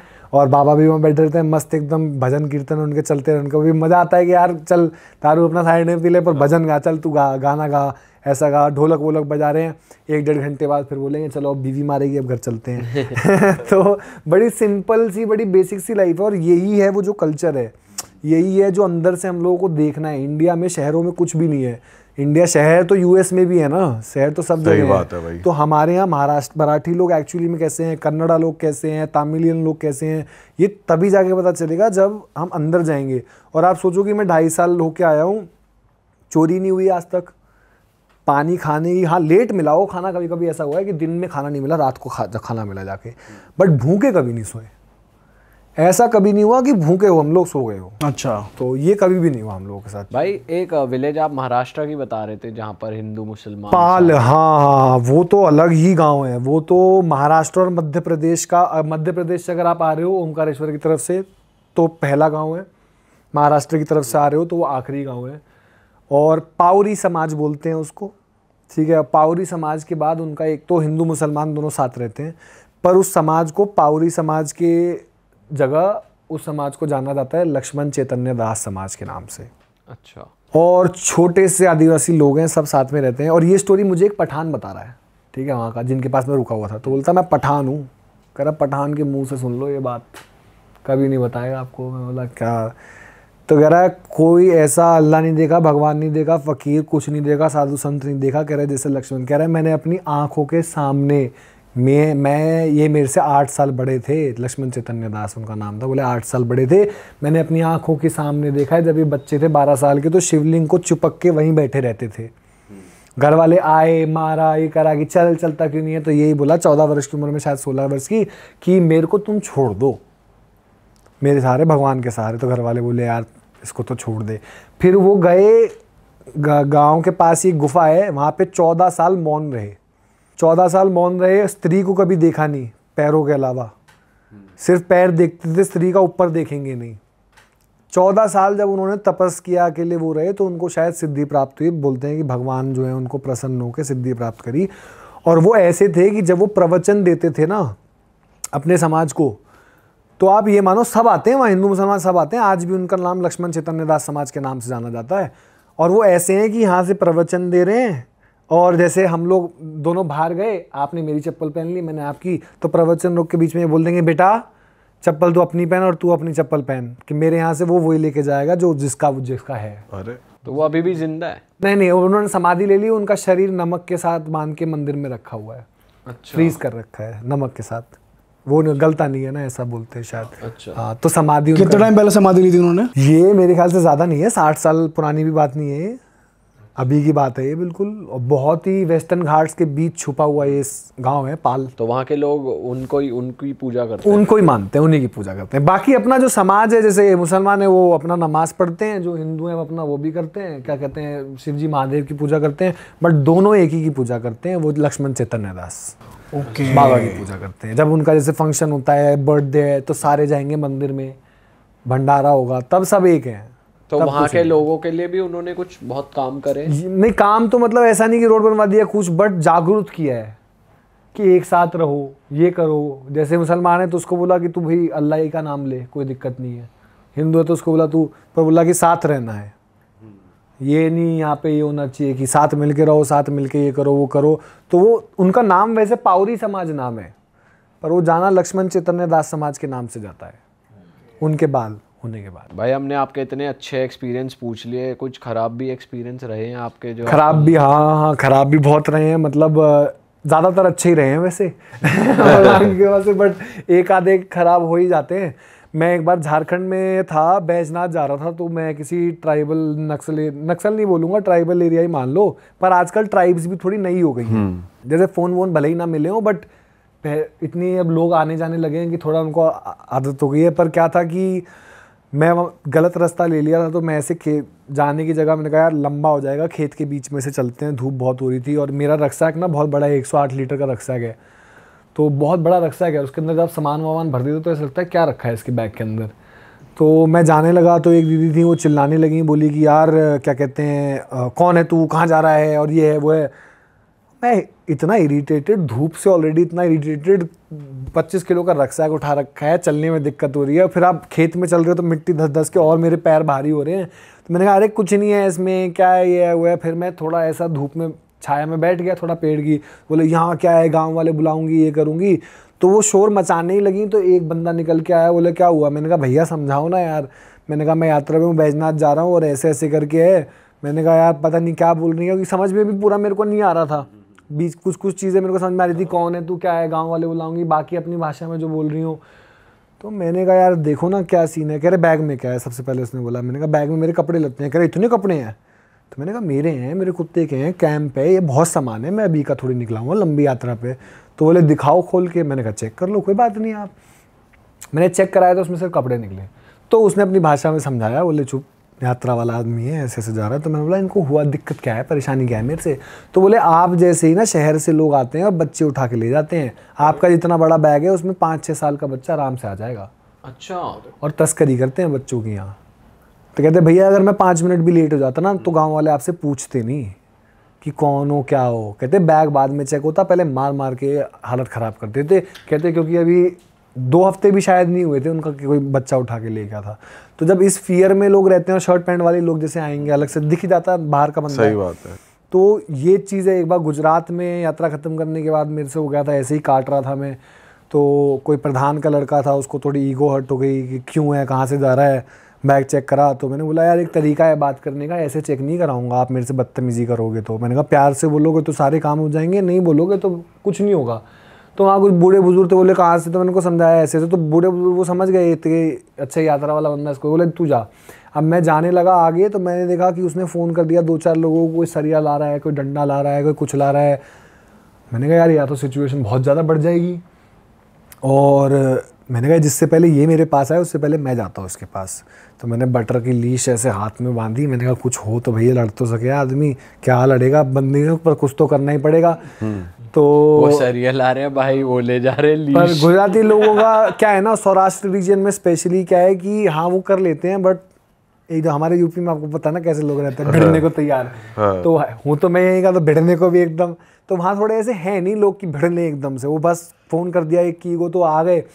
तो बोला क्या हुआ, ये हुआ है, कैसे जा रहे हो। मैंने कहा जा नहीं रहे हो आप, मेरा कुछ भी चेक करो पर प्यार से करो, बात करोगे मैं सब चेक कराऊंगा, आईडी दिखाऊंगा। बट मैंने कहा ये तरीका नहीं है। मैंने कहा ये क्या तरीका है, आपने सरिये वरिये हाथ में ले रखे हैं। कहते नहीं ये तो हम लेके चलते हैं। मैंने कहा मेरे को मत बताओ, बकरी चलाने के लिए आदमी डंडा लेके चलता है छोटा वाला, सरिये लेके नहीं चलता है, और ऐसे 6-6 बंदे नहीं आते हैं। मैंने कहा ये तो आप मारने के लिए। तो मैंने कहा आप पुलिस बुलाओ आप। मैंने कहा पुलिस आएगी तो ही चेक कराऊंगा। तो इतने पे रोड पे गए, सारे गांव वाले आए, बुजुर्ग भी आ गए, ये बोले। तो गुजराती में बात कर रहे थे, रुबाब से, रुबाब खूब रुबाब से, मतलब रुबाब देख रहा है इसका कैसा है कि बैठा हुआ और हमारे सामने और हमको ही बोल रहा है कि पुलिस वालों को बुलाओ। कहते यहाँ से नहीं जाएगा। मैंने कहा पुलिस तो बुलानी पड़ेगी। तो मैंने कहा अभी मैं कमज़ोर हूँ, आप कमज़ोर हो। मैं कमज़ोर हूँ, आपके गाँव में खड़ा हुआ हूँ, आप 15 बंदे लठ लेके खड़े हुए हो, मैं क्या कर दूंगा आपका, आप ही करोगे जो मेरा करोगे। मैंने कहा पुलिस तो बुलानी पड़ेगी। तो पुलिस वाले आए। तो लकीली क्या था कि मेरे को द्वारिकाधीश में जिन सर ने दर्शन कराए थे वो काफ़ी सही पोस्ट पे थे, शायद SHO थे। तो जो 2 पुलिस वाले आए और उनको बोला कहाँ से। मैं कहा द्वारिका से ही आ रहा हूँ, आप संजय सर को तो जानते ही होगे मतलब। तो बोले हाँ जानते। मैंने कहा उन्हीं ने मेरे दर्शन कराए हैं, आप उनसे पूछो कौन बंदा है। तो बोले हुआ क्या। फिर मैंने बोला सर ऐसे ऐसे है और ये मेरे को बोल रहा है कि ये प्रधान है, मतलब सरपंच है। मैं बोला सरपंच, मेरे को शक्ल देख के पता नहीं चल रहा मेरी उम्र का आदमी सरपंच होगा क्या, क्या बात कर रहे हो आप। मैंने कहा इतने भी हम लोग अभी वो नहीं हुए यूनाइटेड स्टेट वगैरह की, अब 14 साल 25 साल 26 साल की उम्र के लड़के को या 28 साल की उम्र के लड़के को सरपंच कोई बुजुर्ग आदमी होता है। मैं कहा सरपंच, फिर एक बंदा था गाँव में, उसने मेरे को आके बोला कहते सरपंच इसका भाई है, वो पिताजी हैं इसके, ये ऐसे ही। फिर पुलिस वाले ने मेरे को बोला कि देखो गाँव वालों की तसल्ली के लिए आपको बैग तो चेक कराना पड़ेगा। तो मैं बोला मैं चेक कराऊंगा और आपकी निगरानी में कराऊंगा, आप जो भी करते हो। फिर मैंने एक एक चीज़, एक एक बैग निकाल के, स्लीपिंग बैग सब उनको दिखाया कि सिर्फ कपड़े ही हैं इसमें और कुछ नहीं है, मेरे पास एक वेपन भी नहीं है, चाकू तक नहीं है मेरे पास कि सब्जी काटने के लिए। तो फिर वो समझे, तो फिर वो जो बंदा था बोला इस रोड से नहीं जाएगा। तो पुलिस वाले ने उसको डरा, कहता कैसे नहीं जाएगा, तेरी रोड है, गवर्नमेंट की रोड है, क्यों नहीं जाएगा। कहता सर आप जाओ, हम चलते हैं आपके साथ। तो वो आगे तक गया, पर लोग वहाँ पे एक्चुअली इतने अच्छे हैं कि एक और जो गाँव का बंदा था उसने मेरे को गाँव निकलने से पहले अपने घर पर बैठा के चाय पिलाई है। अच्छा। कि हाँ कि सौराष्ट्र के लोग ऐसे नहीं है, हो गया है थोड़ा, ये है हमारे गांव की नाक ना कट जाए, आप इतनी दूर से आए हो, ऐसा। तो लोग अच्छे हैं, बट कभी कभी मेरे को लगता है ना, जैसे मैं हमेशा एक चीज़ मानता हूँ कि 10 में से ना 7 लोग अच्छे ही होते हैं, ठीक है।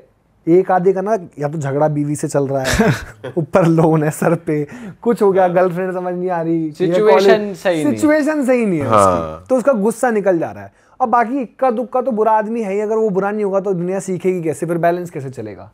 तो मोस्टली लोग अच्छे ही हैं, बट कुछ लोग जो है फंसे हुए हैं अपनी जिंदगी में इतना कि उनका गुस्सा निकल जाता है। वो बुरे नहीं है, पर एक आधा है बुरा, उससे बच के रहना पड़ेगा। और आपकी जब यात्रा खत्म हुई तो भी कुछ साधु से इंटरेक्शन हुआ था आपका? हाँ, मेरा पुण्य मांग रहे हैं। हाँ, वो बताओ मेरा तो आई थिंक कुछ साधु मेरे को लगता है टेस्ट होता है, और मेरे सामने तो ऐसा ही है कि मेरे को लगता है कि यार टेस्ट ले रहे हैं भगवान मेरा, ठीक है। पर ये जब सीधे चीज़ें होती हैं तो वही है कि उनका उत्तर भी, जैसे ये हो रहा था जब मैं सोमनाथ भी कर चुका था और मेरे को सिर्फ द्वारिकाधीश जाना था, द्वारिकाधीश में मेरी यात्रा खत्म होने वाली थी और घर वाले आ रहे थे।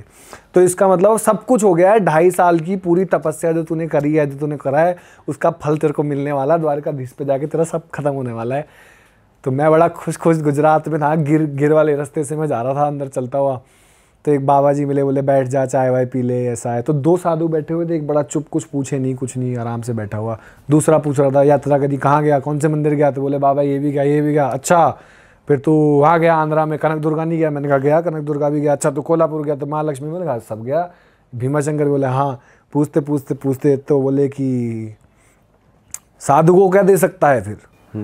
तो मैं बोला मैं कौन हूँ साधु को देने वाला, मेरे पास क्या है? मेरे को लगा यार जो 10 20 50 होती है। मैंने कहा कैश तो है नहीं, अगर होता हो इधर तो मैं पेटनी वेटनी। तो बोले हट, पैसा नहीं चाहिए हमको। तो बोले कि चल किसको मानता है भगवान को? तो मैंने कहा सबको। नहीं, बोले इष्ट कौन है तेरा, किसको मानता है? तो मैं बोला मेरे तो नारायण है। तो बोले कि खा कसम, चल बोल, हे नारायण मैं अपना जितना पुण्य कमाया है वो सब इस बाबा को दान करता हूँ। अच्छा। तो मैं बोला बाबा कमाया होगा पुण्य, क्या पता नहीं, पर कमाया है, फिर कमा लेंगे, कोई बात नहीं है, जब इतना चलें दोबारा चल लेंगे, कोई बात नहीं। तो मैं बोलने लगा, मैंने कहा हे नारायण। तो जैसे ही मैंने हे नारायण बोला तो बराबर में साधु जो बैठे हुए थे चुप करके उसने हाथ पकड़ा मेरा, ऐसा बोला चुप। दूसरे साधु को डांटने लगा, तू इसका पुण्य मांगेगा है, ज़्यादा बनेगा तू, कौन तेरी क्या औकात की तू उसका पुण्य मांग ले, है तेरी क्या औकात, तू है कौन की तू उसका वो कर ले? वो 2.5 साल से आदमी भटकता हुआ आ रहा है, आज उसकी यात्रा पूरी होने वाली है और तू उसका पुण्य मांगेगा। तो उसने मेरी तरफ ऐसे देखा, साधु ने मेरे को ऐसे देख के और ऐसे सर पे हाथ रखा और बोले कि जब तुझे वरदान है कि आज के बाद तेरा कोई पुण्य मांगेगा भी तो भी तू उसे दे नहीं पाएगा, तेरी इच्छा भी होगी तो भी तू उसे दे नहीं पाएगा, जा तेरी यात्रा सफल हो जाएगी। तो मुझे लगता है कि करने वाले दोनों वहीं थे, सामने ही थे, एक मांग रहा था, एक ने दे दिया। पर वो परीक्षा होती है कि जब तू इतना करके आया, जब तू इतना मानता है, जब तू इतना सब कुछ करता है। क्योंकि अब मेरे को तो देखो, मेरी कोई ऐसी नहीं है ना, जैसे साधु संत होते हैं कि कड़ी तपस्या में मेडिटेशन में बैठे हैं, एक पैर पे खड़े हो गए, कुछ ऐसा मेरा ऐसे नहीं है। मैं बस चल रहा हूँ, मैल भी है दिमाग में, बहुत मैल भी भरा हुआ है, ठीक है, चीज़ें भरी हुई हैं, पर उसको फिर काट रहे हैं, किसी नाम से काट रहे हैं, नाम से काट रहे हैं, इससे काट रहे हैं, भजन करके काट रहे हैं। इस पूरी जर्नी में आपके माइंड में नेगेटिव थॉट्स या गलत थॉट्स आते रहे, रोज ही आते थे। एक दिन शायद ऐसा होगा जिस दिन नेगेटिव थॉट नहीं आएगा, शायद ही एक दिन ऐसा होता होगा, पर नेगेटिव कंटिन्यूसली चले जा रहे हैं, बट उसको मारना है। वो चलते धीरे धीरे प्योरिटीज होने लगती थी कि आज ये है, फिर रोज नई, हर दिन एक नई लड़ाई है। बट जब वो चीज़ पूरी होने वाली है तो चल, जो मेरे सोच हो गया, मेरे कर्म होता है, बुरे भी हुए वो बीच में, तो वो चल मिल जाएगा मेरे को। बट जो तू करके आया है वो तू देने वाला बनता है कि नहीं बनता है? अगर तू इतना दान, मैंने बताया था ना कि पैसे भी उसको देने की कोशिश करी, वो भी हुआ, तो दानी तो मैं बनता ही था स्टार्टिंग से, आज भी बनता हूँ, ठीक है, आज भी बनता हूँ। क्योंकि मेरे को ऐसा लगता है जब मेरा है ही नहीं कुछ तो क्या ही है, अगर मेरी जेब में है तो दे सकते हैं। तो अंदर के तर्क भी जानता है। उस टाइम घमंड तोड़ा था, इस टाइम बोला कि अब तू देने वाला बनता है तो अब तू दे के बता, पैसा क्या देगा तू, मुझे पुण्य दे के बता, जो तूने यात्रा करी है वो सारा ही तेरा ले लूं तब क्या होगा। ये भी कैडेट टेस्ट है। हाँ, ये भी कैडेट टेस्ट है। तो अब मेरे को भी यही था, मैंने कहा जब मेरे को तो पता नहीं मेरे को कौन सा रजिस्टर मिला है कि तेरे इतने पुण्य हो गए, मेरे को तो ये था जब तू इतना चल के आया तो दोबारा भी चल सकता है। और आपने किसी साधु से मंत्र की भी वो पूछा था कि मैं मंत्र कौन सा करूं, फिर उन्होंने भी एक बढ़िया बात बताई आपको। हाँ, मंत्र जैसे मैंने पूछा था, क्योंकि मेरे को कोई गुरु नहीं मिल रहा था, कुछ नहीं मिल रहा था। और एक होता ना अट्रैक्शन हो जाता है गुरु से, जैसे प्रेमानंद बाबा से बहुत लोगों को होता है, मेरा भी होता है, किसी का धीरेन्द्र शास्त्री से होता है, जगत गुरु से होता है किसी का। तो बट ये है कि हाँ, आकर्षण मेरा हमेशा रहा है, पर ये है कि जो होता ना कि यही मेरे गुरु हैं, ये इनके ऊपर नहीं है कुछ, यही है सब। तो वो अभी तक मेरा नहीं हो पाया था। और एक साधु ऐसे ही मेरे को मिले थे, तो बात करने लगे ऐसे, तो वो भी मतलब सेवा वेवा से उनके आश्रम में रुका था, बड़े खुश हुए थे मेरे से कि अच्छा क्या है ये। तो बोले कि मैं बैठा हुआ था ऐसे उदास, बोले क्या सोच रहा है, मैंने कहा कुछ नहीं। तो बोले बता क्या सोच रहा है। तो बोला बाबा मुझे कोई मंत्र दो ना ऐसा कि मैं जाप वाप करूं और मेरा हो जाए ना, सिद्धि हो जाए मेरी। तो बोले कोई मंत्र नहीं मिलेगा तेरे को। तो बोले तेरे को मैं को भी नहीं दूंगा, तेरे को डायरेक्शन दूंगा। बोला डायरेक्शन दोगे मतलब क्या है। तो बोले एक ही नाम है, उसके अलावा कुछ नहीं है। अब ढूंढ ले तेरा नाम क्या है, तुझे क्या पूछना है, वो तुझे ढूंढना है, वो तेरे ऊपर है। बट नाम एक है, तुझे मंत्र सिद्ध नहीं करना, तुझे नाम सिद्ध करना है। कि बोले क्यों ऐसा। तो बोले गांठ होती है बेटा, तांत्रिक अघोरी ये सब अलग लोग होते हैं, ये लोग कुछ करके फिर कुछ और करना चाहते हैं। एलिवेशन होता है हर किसी का। तेरी जीवन क्रिया जो तू जीवन जीता है वो और साधु में आसमान ज़मीन का फ़र्क है। जैसे मैंने रिस्पॉन्सिबिलिटी वाली बात करी, नहीं थी तो मैं चल पाया, बट आज भी इतनी रिस्पॉन्सिबिलिटी है ना कि छोड़ के साधु नहीं बन सकता। आज भी है ना, कुछ ना कुछ मेरे को बांध ही रहा है ना, चाहे वो पैसा हो, मोह हो, थोड़ी कुछ ना कुछ तो बांध ही रहा है मेरे को, तभी तो मैं पूरा साधु नहीं बन पा रहा। तो ऐसे ही उनका है। तो उन्होंने बोला कि ये मंत्र वंत्र तेरा काम नहीं है, जपना और ये करना और सिद्धि, तेरा काम है निरंतर एक नाम जपना। अब तेरे लिए वो नाम कौन सा है वो तुझे ढूंढना है। और फिर वो महाकाल ने मेरे को दिया, फिर राम नाम दिया। फिर वो एक्सपीरियंस भी बता ही दो। हाँ, वो भस्म आरती का ऐसा सीन है कि मैं गया था, तो मैंने घर वाले आए थे, तो मैंने अपने घर वाले से बड़ा चीख चिल्ला के बोला, मैंने कहा कुछ भी करो, जो भी हुक लगाओ भैया, मेरे को भस्म आरती कराओ टेंट, ठीक है। तो बोलते थे कि पहले से कराना पड़ता है। तो मैंने कहा मुझे नहीं पता, हुक वूक लगाओ और भैया मेरे महाकाल के दर्शन कराओ, आप तो चले जाओगे यहाँ से गाड़ी फ्लाइट लेके घर, मेरे को जाना है फिर चलते हुए। मैंने कहा महाकाल मेरे को बार बार मिल रहे हैं, मैंने कहा नॉर्मल दर्शन हो गए थे, मैंने कहा भस्म आरती करा दो मेरे को। तो उन्होंने जैसे तैसे करके पंडित पकड़े, बुलाया, कराया, बोले भस्म आरती।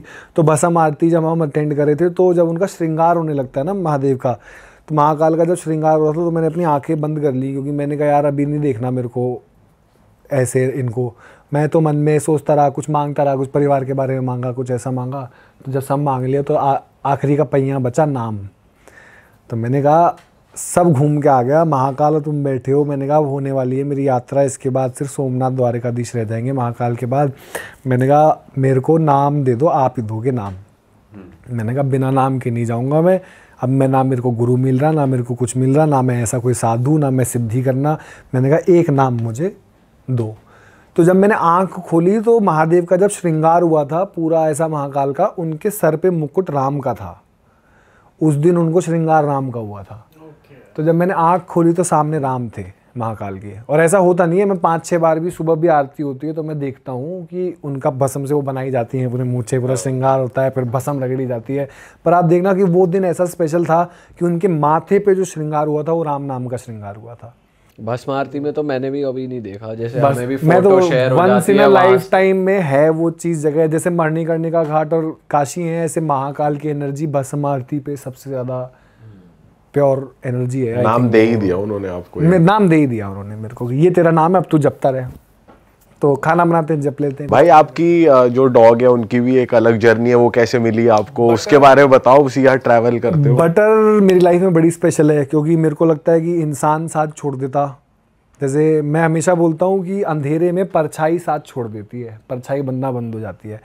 बट बटर एक ऐसी चीज़ जिसने मेरा कभी साथ नहीं छोड़ा, कि 40 डिग्री की धूप में वो चली है।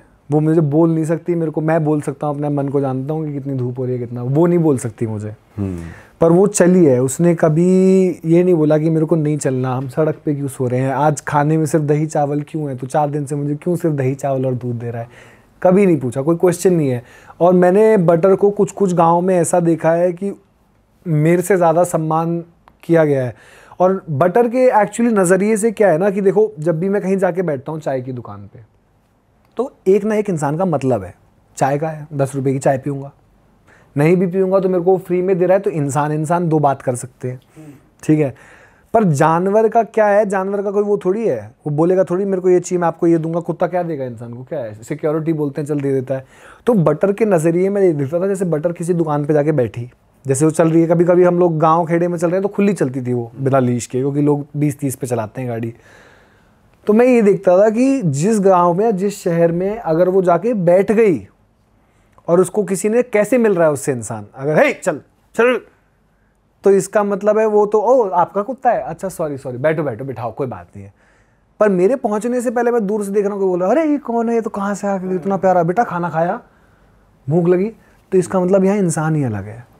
मैं जब भी किसी गाँव में घुसता था या शहर में घुसता था तो सबसे पहले वहाँ का जानवर देखता था। अगर कुत्ते हैं, कोई लगी नहीं हुई है चोट, जैसे दांत के निशान तो पता चलते हैं लड़ाई में आपस में, चेचक नहीं है, बीमारी नहीं हो रही है, कुछ नहीं हो रहा है, गाय भैंस को दिक्कत नहीं है, इसका मतलब यहाँ के समाज के लोग बहुत बढ़िया है, लोग अच्छे हैं। सही कह रहे हो। जानवर देखते ही समझ में आ जाता है वहाँ का समाज कैसा है। और मंदिरों में जानवरों को लेकर कैसी एक्सेप्टेंस है?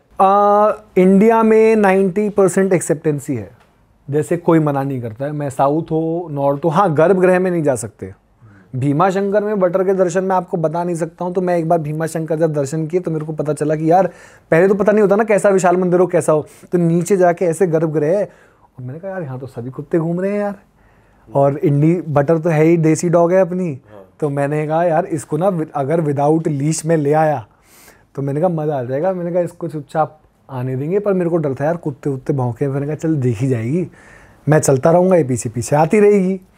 मैंने लीश खोली, इसको हार्नेस वार्नेस खोल दी, रूम से ऐसे ही लेके आ गया। और आप मानो चमत्कार ऐसा कि कुत्ते जो वहाँ पे थे वो भी नहीं भौंके इसको देख के। ये आई है, अब ये आ गई मेरे पीछे, ये छोटा सा आंगन है, ये भीमा शंकर महादेव बैठे हुए हैं और मैं अंदर कदम रखा है, और ये तो मैडम मेरे पीछे पीछे कि मेरा मालिक अंदर चल गया, वो मेरे पीछे पीछे आने लगी। तो पंडित जी ने आगे उसको ऐसे रोका, बोले बेटा तुझे महादेव बाहर से दर्शन देंगे, तो अंदर मत जा, अंदर सिर्फ इंसान जाते हैं ऐसे, और कुछ नहीं, ये शिवलिंग है, ये उसके दर्शन हुए। तो मनाही नहीं है। हाँ बड़े बड़े मंदिर हैं, मीनाक्षी अम्मा का मंदिर है, काशी विश्वनाथ हो गए, ये हो गए, कॉरिडोर में अंदर ले जाना, क्योंकि यार उनको नहीं पता सुसु पॉटी कहाँ करते हैं। बट जैसे हम लोग गाँव के इतने मंदिरों में रुके हैं, तो गांव के मंदिरों का मंदिर है, गर्भगृह, और ऐसे लंबा सा शेड बना रखा है, क्योंकि गांव वाले आते हैं, बात करते हैं, कोई रुकता है, कुछ करता है, तो आप बिल्कुल एकदम बैठो, कोई दिक्कत ही नहीं है, कोई इसमें कोई बुराई नहीं है। गांव के लोग तो जो बुजुर्ग होते हैं, गर्भगृह ऐसे, मंदिर का एक एरिया ऐसे, बीड़ी वीडी पीते हैं अपना बैठ के आराम से, कोई दिक्कत नहीं है।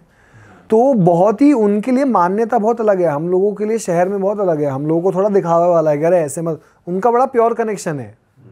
मानते हैं तो मानते हैं, फैमिली मेंबर मानते हैं कि ये मानते हैं तो मानते हैं। भगवान इससे थोड़ी गुस्सा हो जाएंगे कि मैं कुत्ता लेके बैठा हूँ साथ में, अरे बैठा हूँ।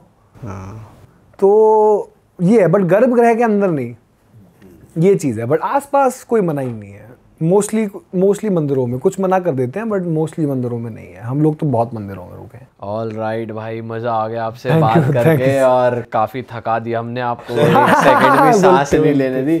बड़ा ही मज़ा आ गया इस पॉडकास्ट में। और जनता से हम ये कहेंगे कि भाई जितनी भी वीडियोस, जितनी भी जगहों की बात हुई है, भाई ने अपने यूट्यूब चैनल पे भी वो वीडियोस डाली हैं, भाई ने इंस्टाग्राम पे भी अपनी पूरी जर्नी कवर करी है। तो इनका इंस्टाग्राम यहाँ स्क्रीन पे फ्लैश हो रहा था, और यूट्यूब का लिंक जो है डिस्क्रिप्शन में है, स्क्रीन पे भी गोल बटन आ रहा है। तो जाइए आप भाई की जर्नी में जुड़िए, और पिछली सारी वीडियोस देखिए, आगे आने वाली वीडियोस भी देखना। आगे क्या प्लान्स है भाई आपके, अब क्या आगे फिलहाल प्लान्स ये हैं कि मैं चाहता हूँ कि एक बार वेस्ट से लेके ईस्ट तक, क्योंकि लोग कश्मीर टू कन्याकुमारी को थोड़ा मेडल मानते हैं, तो इसलिए मैंने कभी अटेम्प्ट नहीं किया जानबूझ के वो, क्योंकि वो ऐसा हो जाता कि मेडल बन रहा है। मैं चाहता हूँ कि जैसलमेर से लेके त्रिपुरा तक एक स्ट्रेच किया जाए, बट चल के नहीं, मैं चाहता हूँ कि थोड़ा हिच हाइक करके किया जाए। क्योंकि बटर का क्या है कि मैंने बटर को ज़िंदगी में बहुत चलाया है ना। और आने वाले टाइम में हम लोग नर्मदा परिक्रमा करने वाले हैं, जो पैदल ही होगी, वो 4-6 महीने की होगी, ऐसा हम लोग करेंगे। पर वो आई थिंक अप्रैल या थोड़ा और भी सर्दियों वाले टाइम में हम लोग करेंगे।